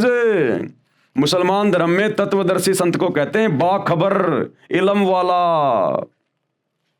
तो इससे हमारी समझ में आ जाना चाहिए कि हिंदुओं के वेदों का और गीता का ज्ञान और मुसलमानों की चारों पुस्तकों का ज्ञान और बाइबल का ज्ञान इसी काल ने, इसी शैतान ने दिया है, जो आधा अधूरा है। तभी तो कह रहा है कि मेरे पास कंप्लीट जानकारी नहीं है। हिंदुओं को कह रहा है कि तत्वदर्शी संत के पास जाके समझो उस ज्ञान को, उस अल्लाह की जानकारी को, कि भाई तुम कैसे जन्म और मरण से छूटोगे, कैसे तुम गधे कुत्ते सूअर बनने से छूटोगे, कैसे तुम सतलोक में जाओगे, 7वें आसमान पर अपने अल्लाह के पास जाओगे। किसी तत्वदर्शी संत के पास जाकर पूछ। और कुरान शरीफ में हजरत मोहम्मद को कह रहा है कि किसी बाखबर से जाके पूछ, मेरे को नहीं पता उस कंप्लीट गॉड का, अल्लाह कबीर का। इसलिए भाई और बहनों, वो अल्लाह कबीर स्वयं धरती पर आकर संत रूप में, मुर्शिद रूप में अपना ज्ञान देता है, जो वर्तमान में सतगुरु रामपाल जी के रूप में प्रकट हैं और अपना ज्ञान दे रहे हैं। आवश्यकता है तो धैर्य के साथ में उनके सत्संग सुनने की। उस तत्व ज्ञान को तू तत्वदर्शी संतों के पास जाकर, यानी बाखबर के पास जाकर समझ। उनको दंडवत प्रणाम करके प्रश्न करने से वे तत्वदर्शी संत तुझे तत्व ज्ञान का उपदेश करेंगे। अब वो बाखबर, वो तत्वदर्शी संत कैसे प्रश्न होगा? वो प्रश्न होगा भक्ति करने से। जब उनसे उपदेश ले लेंगे, नाम दीक्षा ले लेंगे और उनके वचन में रहकर, उनकी मर्यादा में रहकर भक्ति करेंगे, ये मांस मिट्टी खाना छोड़ देंगे, रूह को मार के काट के खाना छोड़ देंगे, नशा करना छोड़ देंगे, झूठ बोलना, चोरी करना, ब्याज लेना, किसी की आत्मा को दुखाना, ये सारे कुकर्म जो शैतान ने, काल ने लगा रखे हैं, इन सब से पीछे हटके जब हम उस सतगुरु की, मुर्शिद की भक्ति करेंगे, तब वो प्रश्न होगा और हमें फिर आगे का रास्ता बताएगा, मुक्ति का, मोक्ष का। गीता अध्याय 15 श्लोक 1 में तत्वदर्शी संत की पहचान बताई है। अब उस बाखबर की पहचान बताई है तत्वदर्शी संत की। कहा है कि जो संत संसार रूपी वृक्ष के सर्व भागों को जानता है, वह वेद विद अर्थात वेदों के तात्पर्य को जानता है, वह तत्वदर्शी संत है। सूक्ष्म वेद अर्थात सच्चिदानंद घन ब्रह्म की वाणी में बताया है। कबीर अक्षर पुरुष एक पेड़ है, निरंजन वाकी डार, ये क्षर पुरुष, ये काल, ये शैतान उसकी डार है, और तीनों देवता शाखा हैं, ये ब्रह्मा विष्णु महेश, और पात रूप संसार। यानी जो महापुरुष, जो संत संसार रूपी पेड़ की पूरी व्याख्या कर दे, यानी ये काल कौन है, शैतान कौन है, अक्षर पुरुष कौन है, ये तीनों देवता कौन है, बाकी नर और नारी कौन है, क्यों इसको शैतान कहा जाता है, क्यों इसने अपना ये प्रपंच फैला रखा है, क्यों हम जन्म और मरण के चक्कर में हैं, क्यों ये चारों धर्म बन गए, किसने बना दिए? जो ये संपूर्ण ज्ञान दे दे और संसार की उत्पत्ति कैसे हुई, कायनात की रचना कैसे हुई, जो ये संपूर्ण जानकारी दे दे, समझ लेना वो तत्वदर्शी संत है, वो बाखबर है। और आज वो बाखबर, वो तत्वदर्शी संत एकमात्र सतगुरु रामपाल जी हैं। अन्यथा सतयुग से लेकर और वर्तमान समय तक 39 लाख साल बीत गए, आज तक किसी ने सृष्टि रचना का ये कंप्लीट ज्ञान नहीं दिया इनके अलावा। तो ये स्वयं बाखबर है, तत्वदर्शी संत है, स्वयं ये अल्लाहु कबीर है। इसी सच्चिदानंद घन ब्रह्म की वाणी को तत्व ज्ञान भी कहते हैं, यानी सतगुरु रामपाल जी के सत्संगों को ही तत्व ज्ञान कहते हैं। सतगुरु रामपाल जी के द्वारा लिखी गई पुस्तकों में जो ज्ञान है उसी को तत्व ज्ञान कहते हैं, जो आप जी देख रहे हैं। गीता अध्याय 15 श्लोक 4 में कहा है कि तत्व ज्ञान की प्राप्ति के पश्चात ये शैतान ये काल कह रहा है अर्जुन को कि जब तेरे को उस तत्वदर्शी संत से तत्व ज्ञान प्राप्त हो जाए, पहली बात तो बड़ा मुश्किल है उस तत्वदर्शी संत की पहचान करना। वो तत्वदर्शी संत स्वयं पृथ्वी पर आकर अपनी पहचान करवाता है, कोई जीव की औकात नहीं जो उसको पहचान ले। ये अल्लाह कबीर है। तो आज आप और हमारा सौभाग्य है, परमात्मा ने अपने ज्ञान का, अपनी रहमत का पिटारा खोल रखा है, स्वयं अपनी पहचान करवा रहा है आगे बढ़ के। अन्यथा सतयुग से लेकर द्वापर तक साधु संत महात्मा ऋषि मुनि तड़प तड़प के मर गए, जंगलों में जा जाके साधना करके तप करके शरीर गड़ा दिया। शेख फरीद जैसों ने अपना शरीर मिट्टी बना दिया। बाजीद जैसों ने जंगल में गुफाओं में जा जाके साधना की। ऋषि मुनियों की आंखों की पलकें जमीन पे टिक जाया करती थी। इतने समय तक भगवान की खोज में, उसकी भक्ति में बैठे रहते थे, घर परिवार छोड़ के, अन्न पानी छोड़ के, लेकिन वो तरीका सही नहीं था, जिस कारण से उनको भी तत्वदर्शी संत नहीं मिला। और इतनी साधना करके, इतना तप करके, इतना बलिदान करके भी वो गधे कुत्ते सुअर बन के घूम रहे हैं। आज आप और हमारा सौभाग्य, क्योंकि ये कलयुग की बिचली पीढ़ी का समय है, ये भक्ति युग है। इसी समय परमात्मा धरती पे आता है, अल्लाह कबीर विशेष तौर पर आत्माओं का मोक्ष करने के लिए। तो आज आप और हमारा कितना बड़ा सौभाग्य है, गोल्डन चांस है। बिन बुलाए परमात्मा धरती पे आया हुआ है और आगे बढ़कर हमें अपनी जानकारी दे रहा है। ना जंगल में जाना, ना तप करना, ना भूखा मरना, ना परिवार छोड़ना, इतनी सहज और सरल भक्ति दे रहा है कि भैया ये मंत्रों का जाप करो, अपना धंधा करो, अपने बाल बच्चों के साथ में रहो, ये राम नाम के लड्डू खाओ और अपने बच्चों को भी खिलाओ। इतना सरल तरीका, ना मंदिर में जाना, ना मस्जिद में जाना, ना व्रत करना, ना रोजे करना, ना भूखा मरना, कुछ नहीं करना, इतना आसान तरीका। तो आज आप और हमारा सौभाग्य है, अन्यथा इसको कोई पहचान नहीं सकता, इसको कोई जान नहीं सकता। तो क्या कह रहे हैं कि तत्व ज्ञान की प्राप्ति के पश्चात, कि भाई जब तुझे तेरे सौभाग्य से तुझे वो तत्वदर्शी संत मिल जाए और तू उससे वो तत्व ज्ञान प्राप्त कर ले, यानी तू जब उसके सत्संग सुनना शुरू कर दे और बात यदि तेरे समझ में आने लग जाए, उसके बाद परमेश्वर के यानी अल्लाह कबीर के उस परम पद की खोज, जहां पर वो रहता है, सिंहासन पे बैठा है, उसकी खोज करनी चाहिए। यानी फिर तेरी इच्छा होनी चाहिए कि अब मेरा मोक्ष हो, अब मैं सतलोक जाऊं, सचखंड जाऊं, इस शैतान के जाल से बाहर निकल के सदा सदा अपने पिता के पास, अपने परवरदिगार के पास जाऊं। जहां जाने के पश्चात यानी सतलोक जाने के पश्चात साधक यानी भगत कभी लौटकर फिर से संसार में नहीं आता। इस काल के शैतान के लोक में, इस पृथ्वी पर, इस 21 ब्रह्मांड में फिर वो आत्मा दोबारा नहीं आएगी। और इससे भी सुंदर लोक उस परमेश्वर का, अल्लाह का, जहां पर सारे सुख भोगेगी वो, अर्थात उसका पूर्ण मोक्ष हो जाता है। उसी परमात्मा ने, उसी अल्लाह कबीर ने, अल्लाह अकबर ने, परमेश्वर ने, उसी परमात्मा ने संसार रूपी वृक्ष की रचना की है, यानी दुनिया रची है। 6 दिन में आसमान और जमीन के बीच में जो भी कुछ था उसी ने रचा। केवल उसी की भक्ति करो, केवल उसी की भक्ति करनी चाहिए। ये मुसलमान भाई मस्जिदों में जा जाके पत्थरों को सिजदा कर रहे हैं, तुम कहां उस अल्लाह कबीर की भक्ति कर रहे हो? अरे जो पीर पैगंबर मर गए, जो ओलिया मर गए, मुल्ला मौलवी मर गए, उनकी मज़ारों में, उनके समाधियों पे जाके तुम मत्था टेक रहे हो।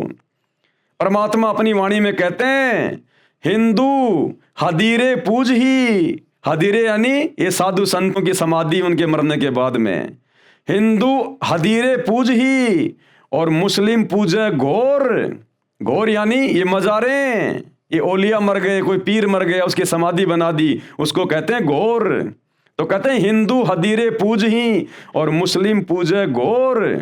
और कहते हैं दोनों धर्मों की अकल को ये खा गए हैं चोर। इस शैतान ने दोनों धर्म के लोगों की बुद्धि को हर लिया। इनको अल्लाह की जानकारी नहीं है, ये पत्थर पूजते फिरते हैं मंदिरों में, मस्जिदों में, मज़ारों पे, दरगाहों पे। ये अल्लाह की भक्ति नहीं कर रहे, ये शैतान की भक्ति कर रहे हैं, पत्थर पुजारी हो गए। केवल उसी की भक्ति करो।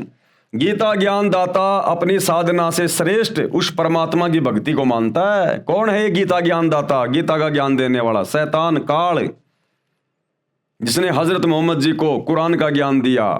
ये अपनी भक्ति से ज्यादा उत्तम भक्ति, श्रेष्ठ भक्ति उस परमात्मा की बता रहा है, अपने से अन्य अल्लाह की, परमात्मा की। उसी से परमेश्वर का वह परम पद प्राप्त होता है, जिसे प्राप्त करने के बाद जीव का जन्म मृत्यु का चक्कर सदा के लिए समाप्त हो जाता है। यानी उसी अल्लाह कबीर की भक्ति से फिर ये गधे कुत्ते बनने का झंझट समाप्त हो जाता है, नरक में जहन्नुम में जाने का झंझट समाप्त हो जाता है। अब श्री गुरु ग्रंथ साहिब में कहाँ प्रमाण है सृष्टि रचना का, उस एक परमात्मा का? धीरे धीरे सभी सदग्रंथों का नंबर आ रहा है।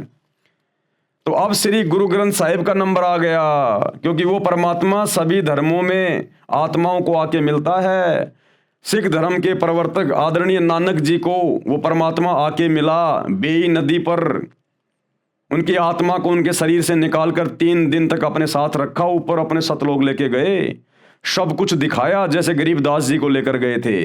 और वापस आकर गरीबदास जी ने उनकी दिव्य दृष्टि खुलने के बाद फिर सदग्रंथ साहिब की रचना की। इसी प्रकार नानक जी ने फिर वापस आकर गुरु ग्रंथ साहिब की रचना करी, जिसमें उस परमात्मा के बारे में, सचखंड के बारे में, नानक जी का गुरु कौन था, साफ साफ लिखा है। धाणक रूप रहा करतार, यानी वो काशी वाला धाणक, यानी कबीर परमात्मा धाणक जाति में आए थे 650 साल पहले। तो नानक जी के गुरु थे कबीर जी, क्योंकि नानक जी कबीर जी के समकालीन थे। और काशी वाले कबीर जी, अल्लाह कबीर, नानक जी को बेई नदी सुल्तानपुर में, जो पश्चिमी पाकिस्तान में थी उस समय, वहाँ आकर मिले थे और उनको अपना शिष्य बनाया था, अपना ज्ञान दिया था। उसके बाद नानक जी ने गुरु ग्रंथ साहिब की रचना करवाई, ये वाणियाँ बोली, जिसमें कंप्लीट सृष्टि का ज्ञान है। लेकिन सिख धर्म के भाई बहन समझ नहीं पा रहे, जिस प्रकार मुसलमान धर्म के भाई बहन नहीं समझ पा रहे अपनी पुस्तकों को, हिंदू वेदों और गीता को नहीं समझ पा रहे, ईसाई बाइबल को नहीं समझ पा रहे, इसी प्रकार सिख धर्म के मानने वाले गुरु ग्रंथ साहिब को नहीं समझ पा रहे। तो अब उस परमात्मा सतगुरु रामपाल जी ने, अल्लाह कबीर ने आकर सभी धर्मों के सदग्रंथों को खोल खोल के दिखाया कि बच्चों तुम कहाँ भूले बैठे हो, कहाँ भटके बैठे हो। अब समय आ गया वापस अपने परवरदिगार के पास जाने का। शैतान से पीछा छुड़वाओ और सत्संग सुनना शुरू करो। श्री गुरु ग्रंथ साहिब जी यह है सिख धर्म का ग्रंथ माना जाता है। सिख वैसे कोई धर्म नहीं है, ना मुसलमान कोई धर्म है, ना ईसाई कोई धर्म है, ना हिंदू कोई धर्म है। सिख कोई धर्म नहीं था। नानक जी जिनको अपना उपदेश देते थे उनको अपना शिष्य बनाया करते थे। और ये जो सरदार भाई हैं, ये शिष्य को सिख कहा करते हैं। सिख यानी जो शिष्य होता है, आगे चलकर सिख धर्म के नाम से बन गया। आदि शंकराचार्य जी आए, उनके बाद से हिंदू धर्म बन गया। ईसा मसीह के बाद उनके फॉलोवर ने ईसाई धर्म बना दिया। हजरत मोहम्मद के शरीर छोड़ने के बाद उनके फॉलोवर ने इस्लाम धर्म बना दिया। तो ये धर्म आप और हमारी मनमुखी सोच है, ये अल्लाह की तरफ से नहीं है। ये शैतान ने सारे सिस्टम खड़े करवाए हैं आप और हमें उलझाने के लिए, क्योंकि इस समय उस अल्लाह ने धरती पर आना था सतगुरु रामपाल जी के रूप में। तो उस समय कोई भी उनकी बात ना माने, सब अपने अपने धर्मों को, अपने अपने ज्ञान को सर्वश्रेष्ठ मान के और एक दूसरे से लड़ते रहें, झगड़ते रहें। इसलिए इस काल की सुनियोजित ये चाल है हम आत्माओं को भटकाने के लिए। लेकिन भाई वो अल्लाह कबीर सतगुरु रामपाल जी भगवान शैतान का बाप है। वो जिस कार्य के लिए आता है उसको पूरा करके जाता है। यह सिख धर्म का ग्रंथ माना जाता है। वास्तव में यह कई महात्माओं की अमृतवाणी का संग्रह है, जिसमें श्री नानक देव जी की वाणी अर्थात महिला पहला की वाणी तत्व ज्ञान अर्थात सूक्ष्म वेद से मेल खाती है, क्योंकि नानक जी को खुद कबीर परमात्मा मिले थे। क्योंकि श्री नानक जी को परमात्मा मिले थे, अल्लाह कबीर मिले थे, कबीर जी मिले थे। जिस समय श्री नानक देव साहिब जी सुल्तानपुर शहर में नवाब के यहाँ मोदी खाने में नौकरी करते थे, सुल्तानपुर शहर से आधा किलोमीटर दूर बेई नदी बहती है। श्री नानक जी प्रतिदिन उस दरिया में स्नान करने जाया करते थे। एक दिन परमात्मा, कौन परमात्मा? अल्लाह कबीर, कबीर जी जिंदा बाबा की वेशभूषा में बेई नदी पर प्रकट हुए। वहाँ श्री नानक देव जी से ज्ञान चर्चा हुई। उसके पश्चात श्री नानक जी ने दरिया में डुबकी लगाई। नानक जी ने कहा कि ठीक है, यदि आप परमात्मा हैं, आप ही सच्चे ज्ञानी हैं, तो मैं आपकी एक परीक्षा लूँगा। तो परमात्मा ने कहा कि बोल भाई, क्या परीक्षा लेगा? वो तो जानते थे, अंतर्यामी थे, क्योंकि नानक जी में पिछले जन्म की थोड़ी बहुत सिद्धियाँ शेष थी। तो नानक जी ने कहा कि इस बेई नदी में मैं डुबकी लगाऊंगा और आप मेरे को ढूंढ के दिखा देना, मैं मान जाऊंगा कि आप अल्लाह हो। तो कहा ठीक है भैया, लगा डुबकी। तो नानक जी ने डुबकी लगा दी और नानक जी ने मछली का रूप बना लिया। परमात्मा तो जाने जान अंतर्यामी, सारी सृष्टि को रचने वाले परमात्मा ने पकड़ के हाथ से वो मछली बाहर लाके पटक दी। उसके बाद नानक जी का भ्रम दूर हो गया और नानक जी ने सरेंडर कर दिया और उनको अपना गुरु बनाया। और फिर कबीर परमात्मा अल्लाह कबीर नानक जी की आत्मा को अपने सतलोक लेकर गए और वहाँ उनको सब कुछ दिखाया। ब्रह्मा विष्णु महेश के लोक दिखाए, इनके अवतार, ये पैगंबर ये कैसे भेजता है, कैसे नीचे सबको ये आपस में धर्म में उलझा के रखता है, सब कुछ दिखाया। असंख्य ब्रह्मांड दिखाए, दुर्गा का लोक दिखाया, शैतान का लोक दिखाया, ये कहाँ रहता है, देख ये बैठा, ये साकार है, ये अपने असली रूप में किसी को दर्शन नहीं देता, देख ये बैठा हुआ, कौड़ा कलूटा, ओछा माथा, विकराल चेहरा, और वहां पर जीवों को भून भून के खा रहा है तपतशिला पर। तो सब कुछ दिखाया नानक जी को। फिर नानक जी ने वापस आकर और अपनी वाणियों का संग्रह करवाया, गुरु ग्रंथ साहिब के रूप में जो आज हम देख रहे हैं। वहाँ श्री नानक देव जी से ज्ञान चर्चा हुई। उसके पश्चात श्री नानक जी ने दरिया में डुबकी लगाई, लेकिन बाहर नहीं आए। वहाँ उपस्थित व्यक्तियों ने मान लिया कि नानक जी दरिया में डूब गए हैं। शहर के लोगों ने दरिया में जाल डालकर भी खोजा, परंतु निराशा ही हाथ लगी, क्योंकि श्री नानक देव जी तो जिंदा बाबा के रूप में प्रकट परमात्मा के साथ सचखंड यानी सतलोक में चले गए थे। 3 दिन के पश्चात श्री नानक देव जी वापस पृथ्वी पर आए। उसी बेई नदी के उसी किनारे पर खड़े हो गए जहां से परमेश्वर अल्लाह कबीर के साथ जल में डुबकी लगाकर अंतर ध्यान हुए थे। श्री नानक जी को जीवित देखकर सुल्तानपुर के निवासियों की खुशी का ठिकाना नहीं था। श्री नानक जी की बहन नानकी भी सुल्तानपुर शहर में विवाही थी। अपनी बहन के पास श्री नानक जी रहा करते थे। अपने भाई की मौत के गम से दुखी बहन नानकी को बड़ा आश्चर्य हुआ और गम खुशी में बदल गया। श्री नानक देव को परमात्मा मिले, सच्चा ज्ञान दिया, सच्चा नाम यानी सतनाम दिया। सतनाम दिया था, सच्चा नाम। वर्तमान में सिख धर्म के भाई बहन शैतान की प्रेरणा से सतनाम वाहिगुरु, सतनाम वाहिगुरु, ये कोई नाम मंत्र नहीं है जपने का। सतनाम का मतलब होता है सच्चा नाम, जो 2 अक्षर का है। वो नाम दिया था नानक जी को, जो नाम आज हम जप रहे हैं लाखों की संख्या में सतगुरु रामपाल जी के फॉलोवर। तो भाई सतगुरु रामपाल जी की शरण में आने के बाद ही सिख धर्म के लोगों को वो नाम मिलेगा, जो नाम 650 साल पहले कबीर परमात्मा ने, अल्लाह कबीर ने नानक जी को दिया था। वो है असल में सतनाम। ये सतनाम सतनाम सतनाम वाहिगुरु, ये कोई मंत्र नहीं है जपने का। सच्चा नाम मिला, सच्चा ज्ञान मिला, सतनाम मिला। पुस्तक भाई बाले वाली जन्म साखी गुरु नानक देव जी में तथा प्राण संगली हिंदी लिपि वाली में, जिसके संपादक संत संपूर्ण सिंह हैं। इन दोनों पुस्तकों में प्रमाण है कि श्री गुरु नानक देव जी ने स्वयं मर्दाना को बताया। मर्दाना कौन था? ये बाला और मर्दाना 2 नानक जी के परम भगत थे, जो सदा उनके साथ में रहा करते थे। इन दोनों पुस्तकों में प्रमाण है कि श्री गुरु नानक देव जी ने स्वयं मर्दाना को बताया कि मुझे परमात्मा जिंदा बाबा के रूप में बेई नदी पर मिले थे। क्या कहा नानक जी ने कि मुझे जो परमात्मा मिले थे बेई नदी पर जब मैं नहाने गया था जिंदा बाबा के रूप में। जब मैं स्नान करने के लिए गया मैं 3 दिन तक उन्हीं के साथ रहा था सचखंड में 7वें आसमान पर। वह बाबा जिंदा मेरा सतगुरु भी है तथा वह सर्व सृष्टि का रचनहार भी है। उसी ने 6 दिन में आसमान और जमीन के दरमियान जो भी कुछ था उसको रचा, इसलिए वही बाबा कहलाने का अधिकारी है। बाबा यानी परमेश्वर परमात्मा।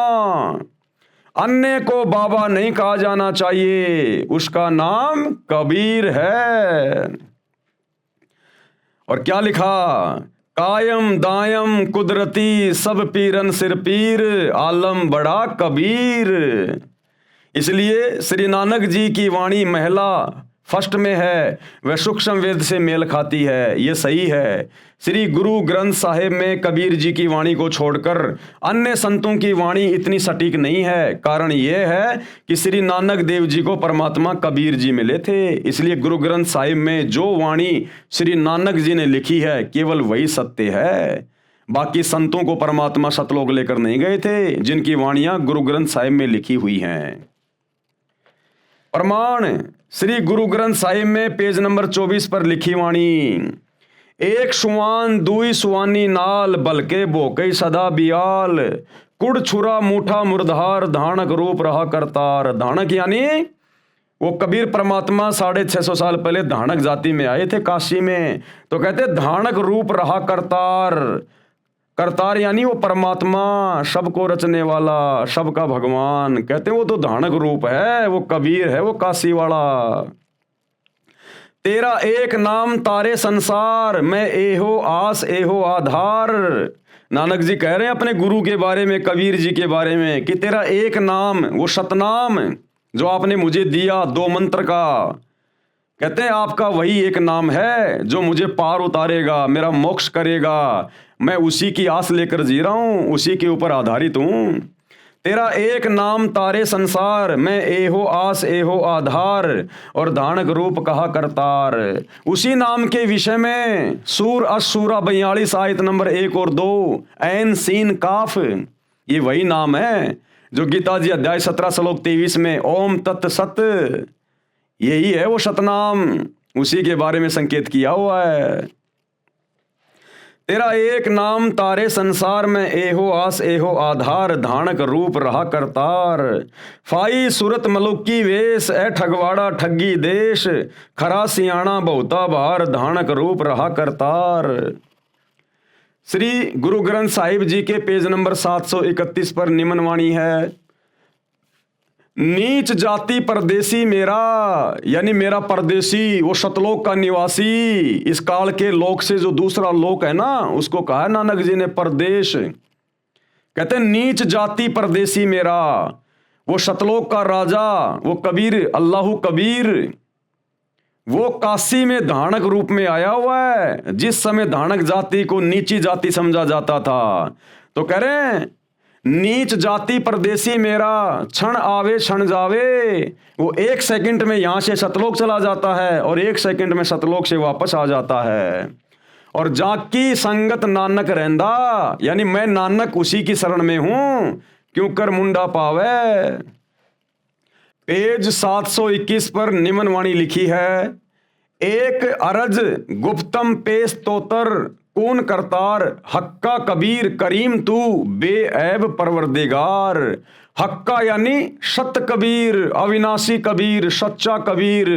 करीम यानी अल्लाह, और बेऐब परवरदिगार, बेऐब है वो मेरा परवरदिगार, मेरा अल्लाह कबीर, मेरा गुरु कबीर परमेश्वर, उसमें कोई वैर नहीं, कोई दोष नहीं है उसमें।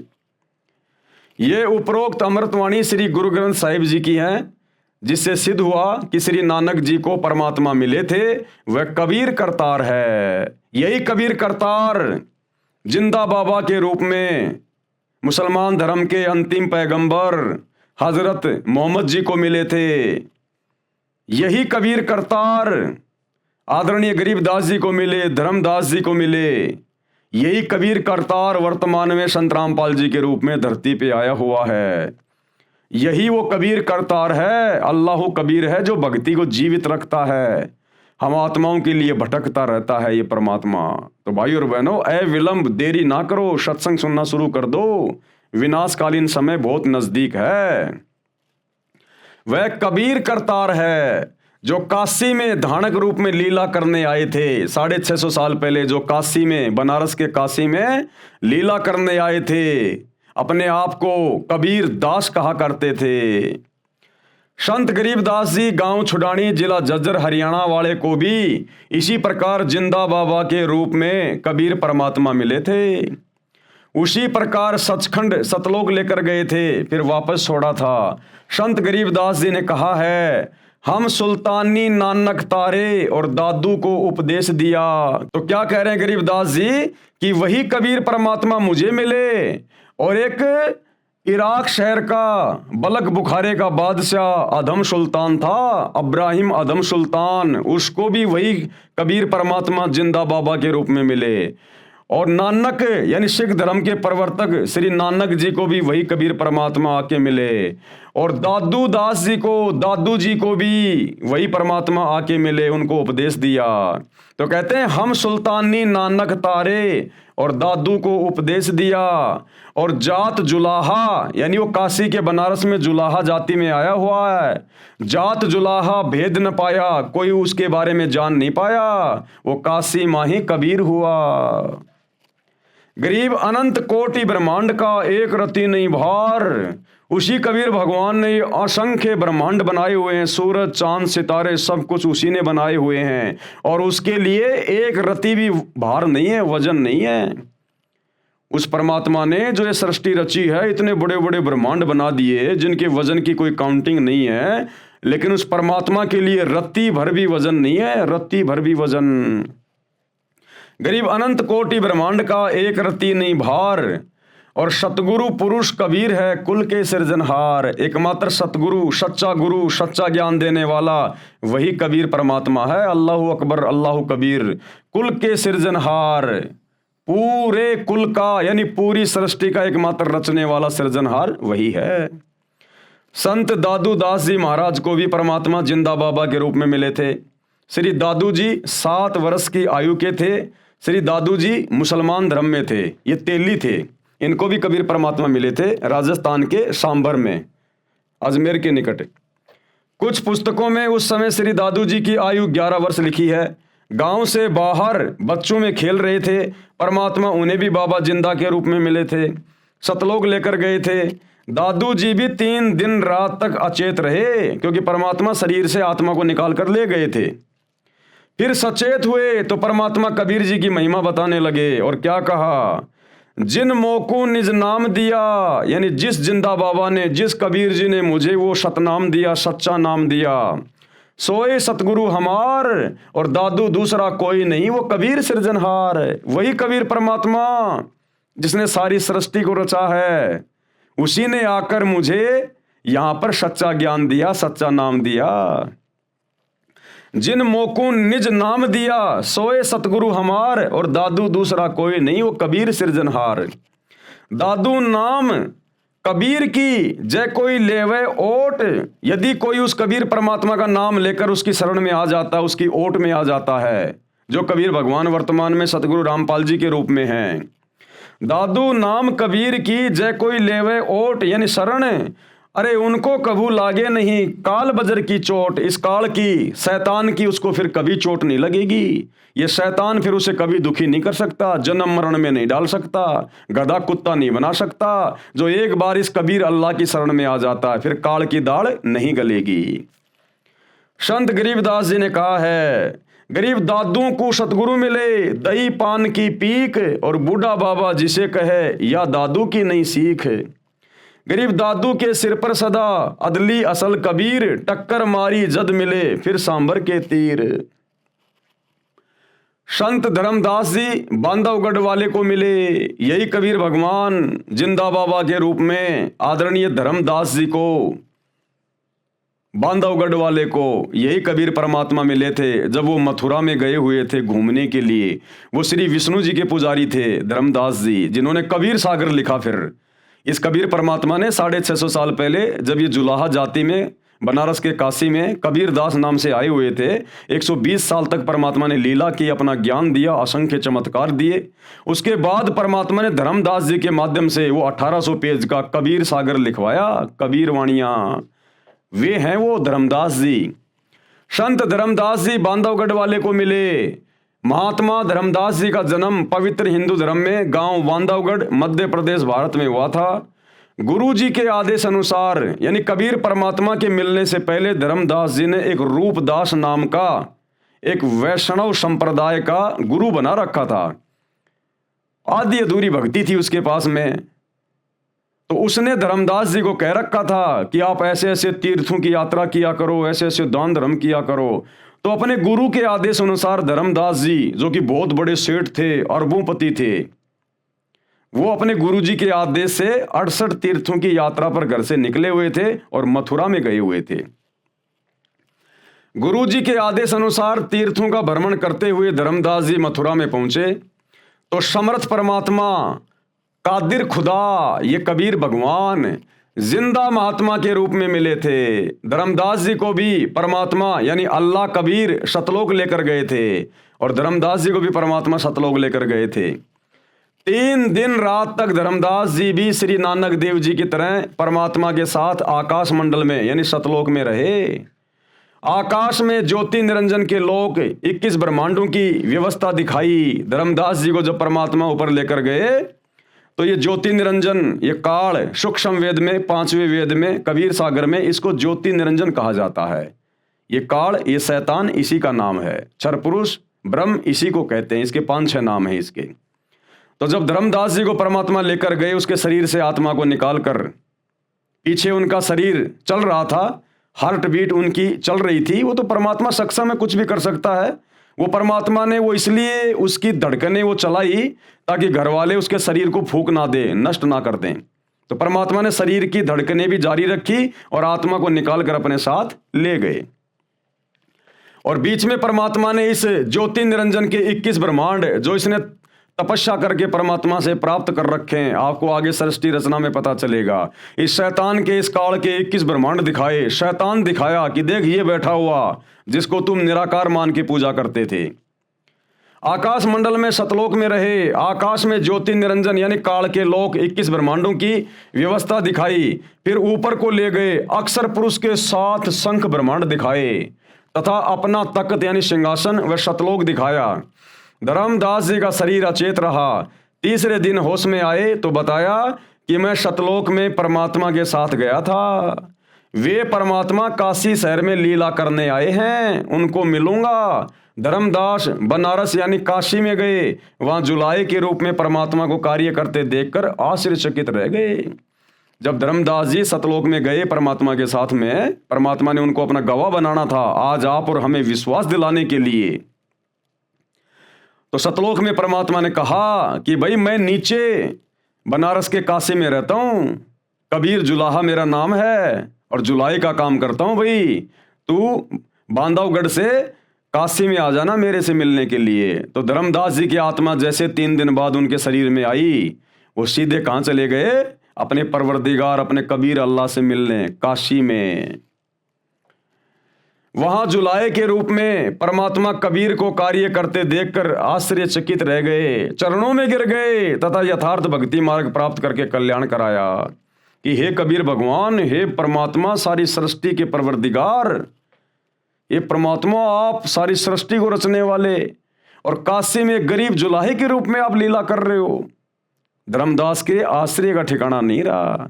भाई और बहनों, ये समर्थ परमात्मा है, ये ऐसी लीला करता है, इसको हर कोई जान नहीं पाता। ये शैतान भी धोखे में रहता है जब ये परमात्मा संत रूप में धरती पे आता है। इसलिए ये कबीर भगवान, इसको कोई पहचान नहीं सकता। ये जिन जिन आत्माओं पे दया करेगा, रजा करेगा, वही आत्माएं इनको पहचान सकती हैं, इनके सत्संग सुन सकती हैं। ये जो पुस्तकें जो आपको दिखाई जा रही है, वीडियो बनाए जा रहे हैं, गुरुदेव ने लाखों की संख्या में जो सत्संग कर दिए, भले पूरी दुनिया पढ़ो, पूरी दुनिया सुनो, लेकिन उनकी शरण में वही आएगा जिसके ऊपर उनकी खुद की रजा होगी, उनकी मर्जी होगी। इसलिए सौभाग्य होगा उन हिंदू, मुस्लिम, सिख, ईसाई भाई बहनों का जो गुरुदेव के सत्संग सुनकर या हमारे जैसे उनके कुत्ते जो भौंक रहे हैं उनकी महिमा में आप लोगों को जगा रहे हैं, इन पुस्तकों को देखकर पढ़कर यदि कोई उनके सत्संग सुनना शुरू कर दे और समझ में आ जाए और अपने परिवरदिगार पर ईमान लेके आ जाए, उनसे उपदेश लेके भक्ति शुरू कर दे, तो उसका कल्याण संभव है। वरना यहाँ आप चाहे कितने बड़े मुल्ला मौलवी हैं, चाहे ब्रह्मा विष्णु महेश क्यों ना है आप, ये ब्रह्मा विष्णु महेश भी जब इनकी भक्ति समाप्त होगी इनको इनके पदों से नीचे गिराया जाएगा। जिस प्रकार भारत देश का प्रधानमंत्री जब चुनाव हार जाता है तो प्रधानमंत्री के पद से नीचे गिरा दिया जाता है, फिर आम आदमी की तरह रहता है। इसी प्रकार ब्रह्मा विष्णु महेश इस पृथ्वी लोक पर भक्ति करके आज वो ब्रह्मा विष्णु महेश बने हुए हैं। जिस दिन उनकी भक्ति समाप्त उनको ये काल नरक में ठोकेगा, गधा कुत्ता सुअर बनाएगा, 84 में डालेगा। ये ऐसे दुर्गति करता है तो आप और हमारी 2 कोटि के जीवों की क्या औकात है जो भक्ति नहीं करी तो हमारे साथ में क्या होगा, विचार कर लेना इन बातों का। वहां जुलाहे के रूप में परमात्मा को कार्य करते देखकर आश्चर्यचकित रह गए, चरणों में गिर गए तथा यथार्थ भक्ति मार्ग प्राप्त करके कल्याण करवाया। हजरत मोहम्मद जी को भी परमात्मा मक्का में जिंदा महात्मा के रूप में मिले थे। यही कबीर परमात्मा जिंदा महात्मा के रूप में अपनी आत्माओं के लिए भटकता रहता है। और हजरत मोहम्मद जी को भी जब हजरत मोहम्मद जी मक्का गए हुए थे हज करने के लिए तो वहां पर मिले थे हजरत मोहम्मद जी को जिंदा बाबा के रूप में, और उनको वहीं सतलोक लेकर गए थे। उनको सब कुछ बताया, सब कुछ दिखाया, ज्ञान समझाया कि ऐ मोहम्मद तू तो शैतान की भक्ति में उलझा हुआ है, तू जन्म मरण के चक्कर से बाहर नहीं निकल सकता, गधा कुत्ता बनने से नहीं बच सकता, तू काल की शैतान की भक्ति कर रहा है। और जिंदा बाबा के रूप में कबीर जी ने हज करने गए हजरत मोहम्मद जी को पूरा ज्ञान बताया और अपने साथ जैसे नानक जी की आत्मा को ले गए और धर्मदास जी की आत्मा को लेकर गए, ऐसे ही हजरत मोहम्मद जी को परमात्मा सतलोक ले गए थे। सब कुछ दिखाया, शैतान दिखाया, सब कुछ दिखाया, लेकिन हजरत मोहम्मद जी ने उनकी बात को स्वीकार नहीं किया। कलमा तो ले लिया, मंत्र तो ले लिया, अल्लाहु कबीर अल्लाहु कबीर, लेकिन मान बढ़ाई में, क्योंकि हजरत मोहम्मद जी के उस समय लाखों की संख्या में फॉलोवर हो गए थे, जिस कारण से हजरत मोहम्मद जी का मन ऊपर नहीं लगा और उस आत्मा ने वहां रहना स्वीकार नहीं किया। फिर वापस उस कबीर परमात्मा ने, अल्लाहु कबीर ने, जो जिंदा रूप में उनको काबा में मिले थे, उनको वापस छोड़ दिया। इसलिए तो हजरत मोहम्मद जी को काल कह रहा है सूरत फुरकानी 25 आयत नंबर 52 से 59 में कि ऐ हजरत तुझे जो जिंदा मिला था, जो चैतन्य मिला था, जो कभी मरने वाला नहीं है, वो जिंदा बाबा के रूप में जो तुझे काबा में मिला था, जिसने 6 दिन में आसमान और जमीन के दरमियान जो भी कुछ था वो बनाया और 7वें दिन तख्त पे जा विराजा, उसकी जानकारी किसी बाखबर से जा पूछ कि उसकी भक्ति से मोक्ष होगा। मैं कंप्लीट अल्लाह नहीं हूं, मैं तो डुप्लीकेट हूं। वो है ओरिजिनल सुप्रीम गॉड जो हजरत मोहम्मद जी को जिंदा बाबा के रूप में जब वो हज करने गए थे तो काबा में मिले थे और सारी बातें समझाई थी कि भैया इन मंदिरों में धक्के खाने से कुछ नहीं मिलेगा, ये तो महादेव का मंदिर है, एक हिंदू राजा ने बनवाया था, ये मुसलमान जिसे अपना ये मक्का मदीना कहते हैं, ये काबा कहते हैं, ये तो शंकर जी का मंदिर है, वहां तो शैतान की पूजा होती है, काल की पूजा। सब कुछ समझाया था हजरत मोहम्मद जी को कि यहां धक्के खाने से कुछ नहीं मिलेगा। हजरत मोहम्मद जी को भी परमात्मा यानी वही कबीर परमेश्वर जो आज सतगुरु रामपाल जी के रूप में आए हुए हैं, मक्का में जिंदा महात्मा के रूप में मिले थे। जिस समय नबी मोहम्मद काबा मस्जिद में हज के लिए गए हुए थे तथा उनको अपने लोक में ले गए जो एक ब्रह्मांड में राजदूत भवन बना हुआ है, यानी इसी 21 ब्रह्मांड में कबीर परमात्मा ने अपना एक मिनी सतलोक बना रखा है। जिस प्रकार प्रत्येक देश में और हर एक देश का राजदूत भवन होता है, इसी प्रकार इस 21 ब्रह्मांड में शैतान के लोक में उस कबीर परमात्मा ने सूक्ष्म रूप में अपना एक मिनी सतलोक सचखंड बना रखा है। वहां लेके गए थे हजरत मोहम्मद जी को कि अगर ये भी मेरी बात मान जाएगा, मेरे ज्ञान को स्वीकार कर लेगा, तो फिर मैं इसको सही भक्ति देके फिर इसको सतलोक भी ले जाऊंगा, लेकिन वो नहीं रहे वहां। परमात्मा कबीर जी ने हजरत मोहम्मद जी को समझाया तथा अपना ज्ञान सुनाया, परंतु हजरत मोहम्मद जी ने परमात्मा के ज्ञान को नहीं स्वीकारा और ना सतलोक में रहने की इच्छा व्यक्त की। इसलिए हजरत मोहम्मद को वापस शरीर में भेज दिया। उस समय हजरत मोहम्मद जी के कई हजार मुसलमान अनुयायी बन चुके थे। अहंकार में फूल गया था, मान बढ़ाई आ गई थी। उनकी महिमा संसार में पूरी गति से फैल रही थी और कुरान के ज्ञान को सर्वोत्तम मान रहे थे। संत गरीबदास जी ने बताया कि कबीर परमेश्वर जी मोहम्मद साहिब जी को ऊपर लोक में ले गए, परंतु वहां नहीं रहा। गरीबदास जी ने कहा है कि कबीर परमेश्वर जी ने बताया है, हम मोहम्मद को सतलोक दीप ले गयो और इच्छा रूपी वहां नहीं रहो, यानी वहां हजरत मोहम्मद जी नहीं रहे। और रोजा बंग नमाज दई रे, बिस्मिल की नहीं बात कही रे। जब कबीर परमात्मा हजरत मोहम्मद जी को ऊपर ले गए अपने मिनी सतलोक में, तो कबीर परमात्मा कह रहे हैं कि मैंने हजरत मोहम्मद जी को बिस्मिल करने की बात नहीं कही, बिस्मिल का आदेश नहीं दिया, मांस खाने का आदेश नहीं दिया। क्या आदेश दिया था इस कबीर परमात्मा ने हजरत मोहम्मद जी को? रोजा बंग और नमाज दई रे, ये करने के लिए कहा था मैंने। बिस्मिल की नहीं बात कही रे, मांस खाने का आदेश नहीं दिया। मारी गऊ शब्द के तीरम। देखो भाई और बहनों, ये इतना दयालु भगवान है। शैतान ने तो कुछ देना ही नहीं था हजरत मोहम्मद को, खाली उल्टा ज्ञान देना था। ये रोजा बंग और नमाज का आदेश भी इसी कबीर परमात्मा सतगुरु रामपाल जी ने हजरत मोहम्मद जी को 1400 साल पहले दिया था, क्योंकि मालिक को पता था कि अभी इनको धर्म से जोड़ के रखना है। जब तक ये वर्तमान का समय नहीं आना था, ये वर्तमान का कलयुग की पिछली पीढ़ी का समय, ये मोक्ष मार्ग है, तो 1400 साल पहले हजरत मोहम्मद जी क्या करते? ये शैतान तो सबको नास्तिक बना देता, भक्ति और भगवान से कोसों दूर कर देता। ये तो भक्ति से धर्म का नामो निशान मिटा देता, धार्मिकता का। इसलिए कबीर परमात्मा मालिक को पता था कि ये शैतान इस आत्मा को भ्रमित करेगा और अपना जाल फैलाएगा, सबको नास्तिक बनाएगा। तो ये कबीर परमात्मा अल्लाह कबीर भी हजरत मोहम्मद जी को मिले जब वो हज करने गए थे मक्का में। उनकी आत्मा को ऊपर ले गए मिनी सतलोक में, और परमात्मा ने उसको फिर आदेश दे दिया कि 5 समय की नमाज कर और ये रोजे वगैरह कर, ये बंग वगैरह, ये आदेश दिया था ताकि 1400 साल तक हजरत मोहम्मद जी के माध्यम से एक पंथ शुरू हो जाएगा और लोग कम से कम मेरे द्वारा बताई गई ये छोटी मोटी साधना करते रहेंगे, तो इनको मनुष्य जन्म मिलते रहेंगे और मनुष्य जन्म मिलते रहेंगे, इनके अंदर धर्म के प्रति धार्मिकता रहेगी।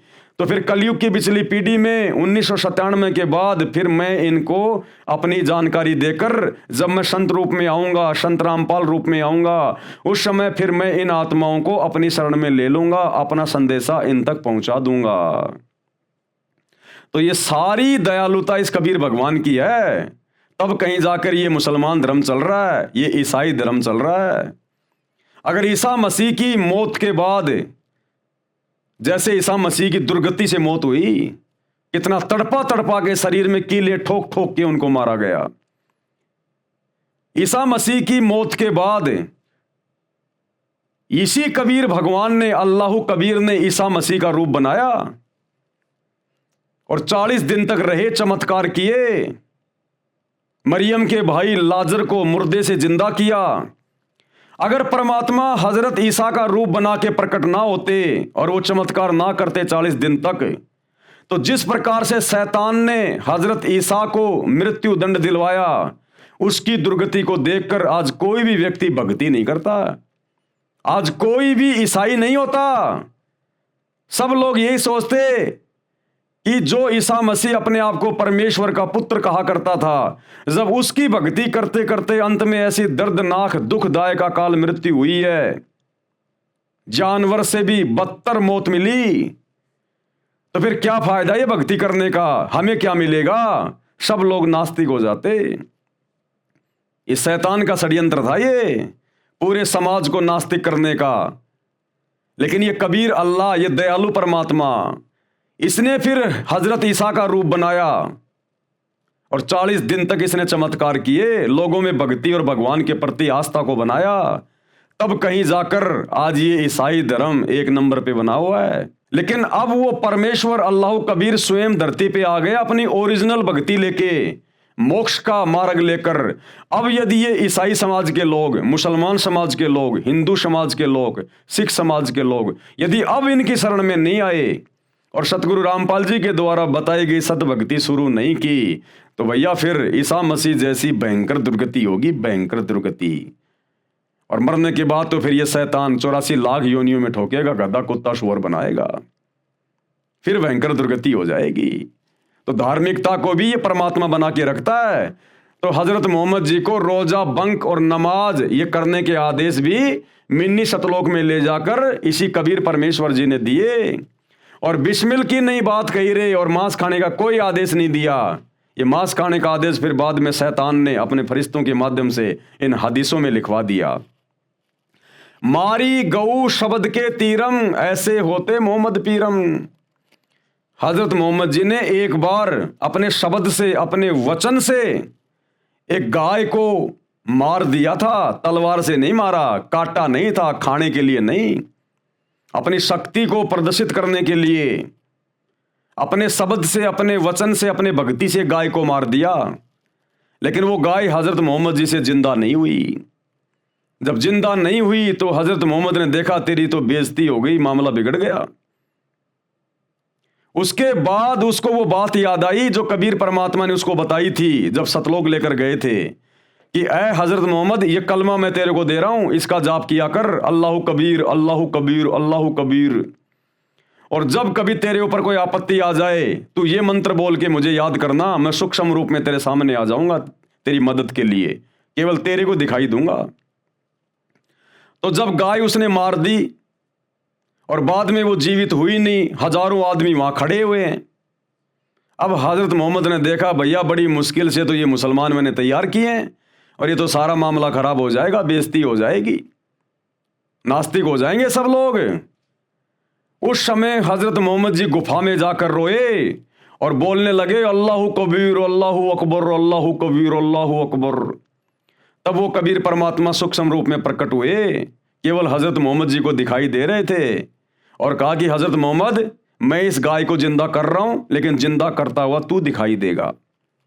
ये परमात्मा महिमा का भूखा नहीं है, ये मान बढ़ाई का भूखा नहीं है, ये तो आत्माओं को धर्म से जोड़ के रखना चाहता है। तो फिर उस कबीर परमात्मा ने अपने वचन से सूक्ष्म रूप में गाय को जिंदा किया और लोगों को लगा कि हमारे पीर ने, हमारे नबी ने गाय को जिंदा कर दिया और महिमा बन गई हजरत मोहम्मद जी की।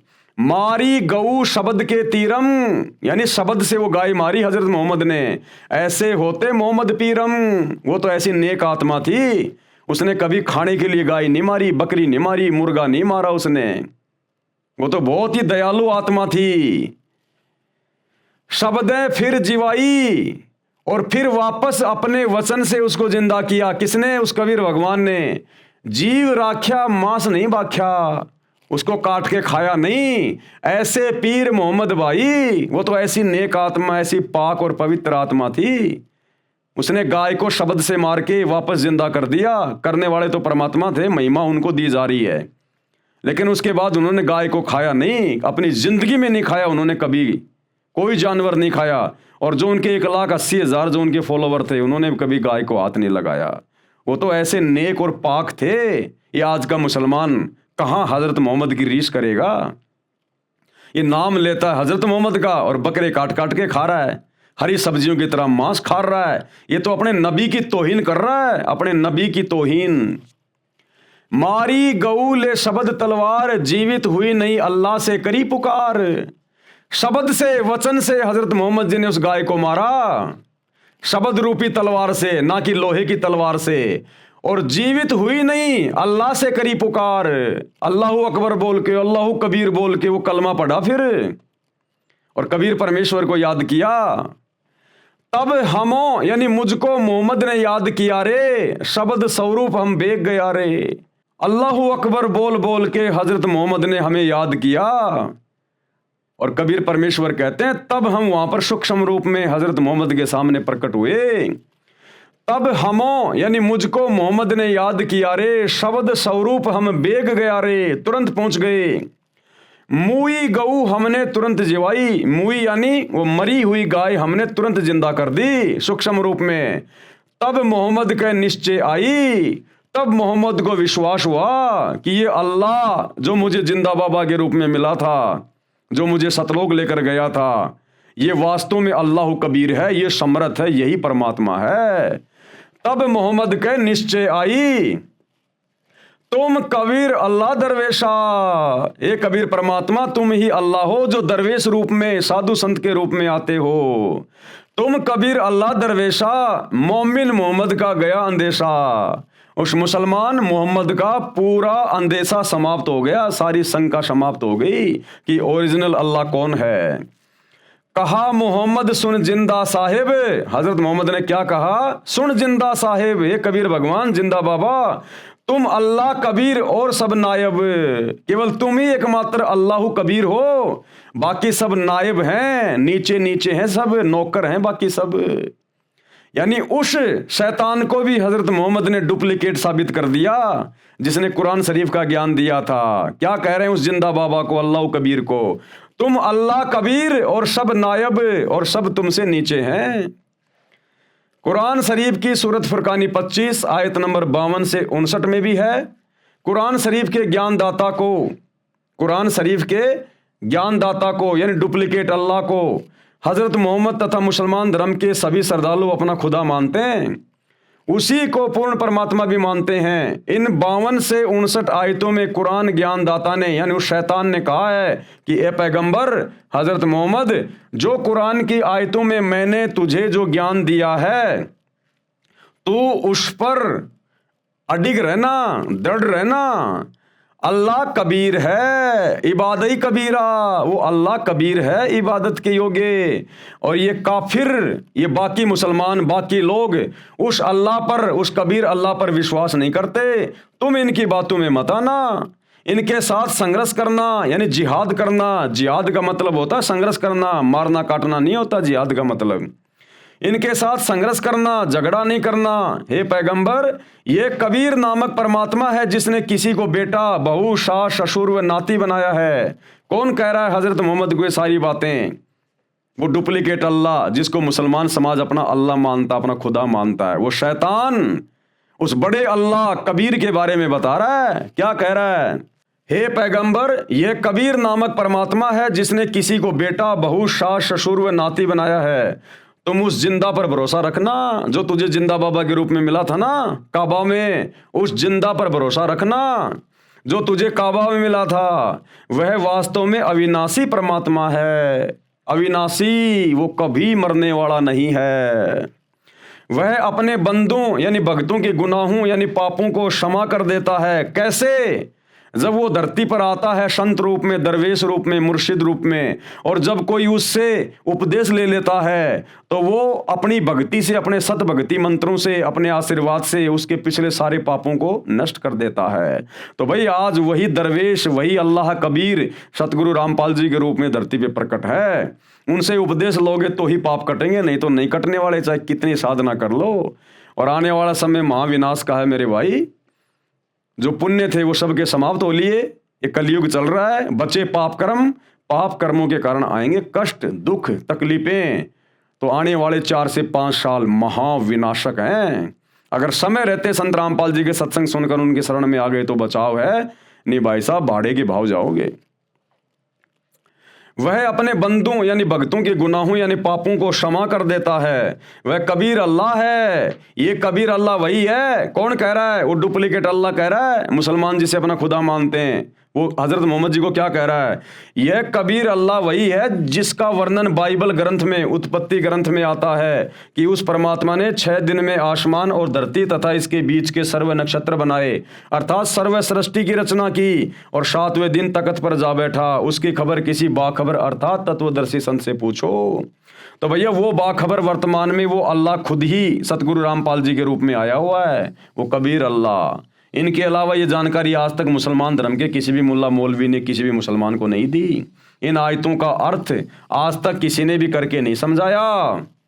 क्योंकि वो अल्लाह ही बता सकता है। वही बुद्धि खोलेगा तो समझ में आएगी, नहीं तो नहीं आएगी, चाहे कितना ही पढ़ लो रात दिन।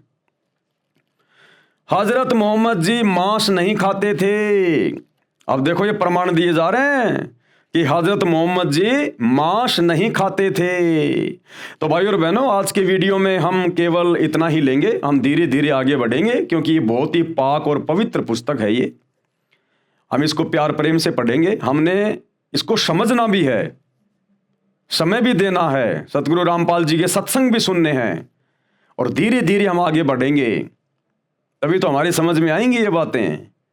अगर ये मौका हम चूक गए वर्तमान में, जिस समय खुद अल्लाह धरती पे संत रामपाल जी के रूप में प्रकट है, अगर ये मौका हम चूक गए, फिर करोड़ों युगों तक ये शैतान, ये काल हमें मनुष्य जन्म भी नहीं देगा, मनुष्य जन्म भी, क्योंकि फिर ये हमें 84 लाख योनियों में डाल देता है, और 84 लाख योनियां भोगने का समय करोड़ों युग बीत जाता है, करोड़ों युग।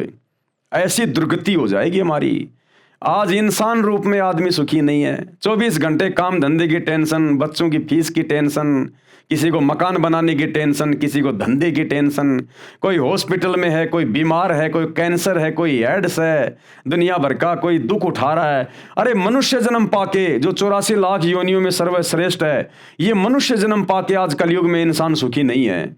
24 घंटे 20 प्रकार की टेंशन उसको घेरे रहती हैं। ना टाइम पे सोना, ना खाना, ना उठना, ना बैठना।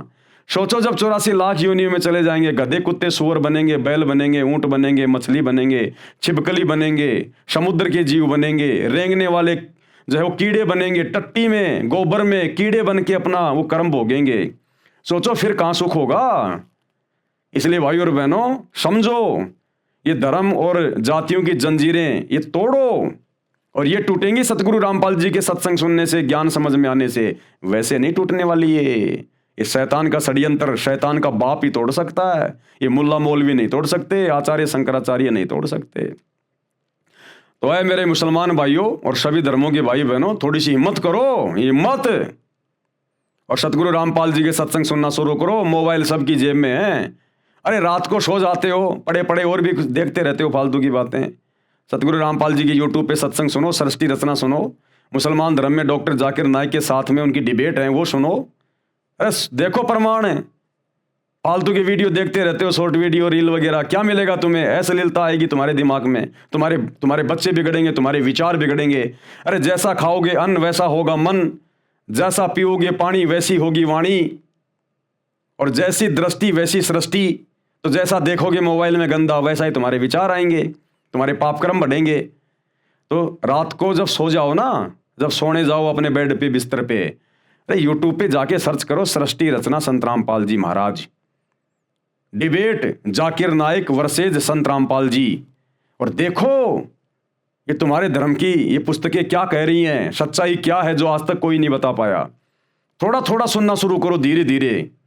ये शैतान सुनने नहीं देगा, शैतान सुनने नहीं देगा, लेकिन मन में ये धारणा करके कि हे अल्लाह, सब लोग आपकी इतनी महिमा गा रहे हैं कि आज आप धरती पे आए हुए हो। यदि वास्तव में आप धरती पे आए हुए हो संत रामपाल जी के रूप में, तो शैतान से मेरी बंधन छुड़वाओ, इस दज्जाल से, इस शैतान से, इस काल से मुझे मुक्त करो कि मैं आपके सत्संग सुन सकूं। मेरे ऊपर रहम करो अरदास, फिर देखो तुम्हें समय देगा परमात्मा। इतनी अरदास करने मात्र से, और जिस दिन आप लोग उनके सत्संग सुनना शुरू कर देंगे, रोजाना अगर आधी घंटे भी सुनेंगे, भले कान में लीड लगा के सुनो, अगर कोई दूसरे मुसलमान से अगर आपको ये डर लगता है तो रात को सोते समय सुन लो। जिस दिन से आप मुसलमान भाइयों ने अगर सतगुरु रामपाल जी के सत्संग भी सुनने शुरू कर दिए और ये मांस खाना छोड़ दिया, उसी दिन देख लेना आपके काम धंधे में वो बरकत मिलेगी आपको जो आप दिन रात थूक बिलो के भी लोगों के आगे हाथ जोड़ जोड़ के भी नहीं ले पा रहे। ये वो बरकत देना शुरू कर देगा ये परमात्मा। बस मांस खाना छोड़ो और संत रामपाल जी के सत्संग सुनो, और 1 महीना सत्संग सुनो, 1 महीना। उसके बाद तुम्हें लगे कि मैंने इनके शरण में जाना चाहिए तो ठीक है, नहीं तो भैया अपना वो काम करते रहो जो तुम कर रहे हो, तुम्हें कोई मना नहीं कर रहा। एक बार आजमा के तो देखो, प्रैक्टिकल तो देखो। अरे तुम्हारी क्या यारी दोस्ती रिश्तेदारी थी भाई, तुम्हारे माँ बाप ने जो भक्ति साधना की तुमने देखा, तुम भी वही करने लग गए। अगर कोई मुसलमान हिंदू धर्म में होता, भाई आजकल जैसे बहुत सारी लड़कियां हैं बच्चे पैदा करके छोड़ जाती हैं शादी से पहले। सोचो किसी मुसलमान धर्म की लड़की ने बच्चे पैदा करके किसी पार्क में छोड़ दिया और वो बच्चा कोई हिंदू ले गए अपने घर पे। वो पैदा हुआ मुसलमान धर्म की औरत से और आगे उसका पालन पोषण हुआ एक हिंदू परिवार में, तो वो लड़का तो वही करेगा जो हिंदू परिवार करेगा। वो लड़का तो वही सब कुछ करेगा जो वो हिंदू परिवार करेगा, वही भक्ति करेगा, वही सारा सब कुछ करेगा। तो जैसा आप लोगों ने अपने बाप दादा से, अपने पिताजी से, अपने परिवार में बचपन से देखा है, आप वही तो भक्ति करने लग गए। और आपको क्या पता था कौन अल्लाह है, क्या भक्ति है, क्या कुछ नहीं है। अगर आपके माता पिता मांस नहीं खा रहे होते तो आप भी नहीं खाते। आपके माता पिता जब से आपने आंख खोली वो मांस खाते हुए दिखाई दिए, तो आपके लिए तो हरी सब्जी हो गई मांस। तो थोड़ा सा अपने शास्त्रों को भी देखो भाई, माता पिता के हिसाब से चलने से बात नहीं बनेगी, थोड़ा शास्त्रों के हिसाब से चलो, क्योंकि भक्ति का विधान शास्त्रों में है, माता पिता के पास नहीं होता। तो एक बार शुरू करो सत्संग सुनना भाई और बहनों, नहीं तो बहुत बहुत भयंकर दुर्गति करवा बैठोगे, बहुत भयंकर यहां भी, और मरने के बाद तो शैतान 84 लाख योनियों में और नरक में डालेगा। वो किसी के साथ भेदभाव नहीं करता, वो हिंदू मुसलमान सिख ईसाई नहीं देखता, वो देखता है भक्ति और कर्म। और भक्ति और कर्म के मामले में पूरा मुसलमान समाज, पूरा हिंदू समाज डूबा हुआ है। तो हमारी प्रार्थना है, विनती आप लोगों से, इस पुस्तक के ऊपर अभी तक ये 5वां वीडियो है, तकरीबन 35-40 वीडियो बनेंगे।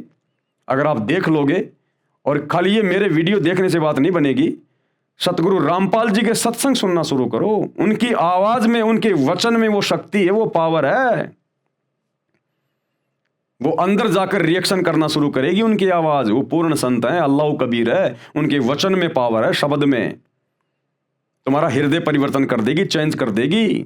तभी तो तुम्हारे घर में, तुम्हारे धंधे में वो बरकत दिखाई देगी तुम्हें, जब उनके सत्संग सुनना शुरू करोगे। काम धंधे पे, अगर काम धंधा तुम्हारा जहां भी है, व्यापार, बिजनेस, दुकान, वहां अगर तुम सत्संग सुनोगे तो वहां तुम्हें बरकत मिलेगी। घर में सत्संग सुनोगे, तुम्हारे घर में जो है वो बरकत मिलेगी। कोई बीमार है वो स्वस्थ होना शुरू हो जाएगा। घर में लड़ाई झगड़ा है, धीरे धीरे ठीक होना शुरू हो जाएगा। एक बार शुरू तो करो, देखो तो सही, आजमा लो, क्या दिक्कत है। कोई पैसे थोड़ी लग रहे हैं, जेब में तुम्हारे मोबाइल है, खाली सत्संग सुनने यूट्यूब पे जाके एक बार देख लो प्रैक्टिकल करके, महीना 2 महीना, कोई बात बने तो ठीक है, नहीं तो फिर ठीक है, काटते रहो अपने बकरे मुर्गे जैसा भी तुम कर रहे हो भाई। तो हमारी तो इतनी सी अरदास है, इतनी सी विनती है। तो आज के वीडियो में केवल इतना ही। कल रात्रि 8 बजे सभी भाई बहन फिर से लाइव जुड़िए। तब तक ये कबीर परमात्मा सतगुरु रामपाल जी भगवान हम सबको आज्ञा दें, इजाजत दें, आशीर्वाद दें। बंदी छोड़ अल्लाह कबीर सतगुरु रामपाल जी भगवान की जय हो।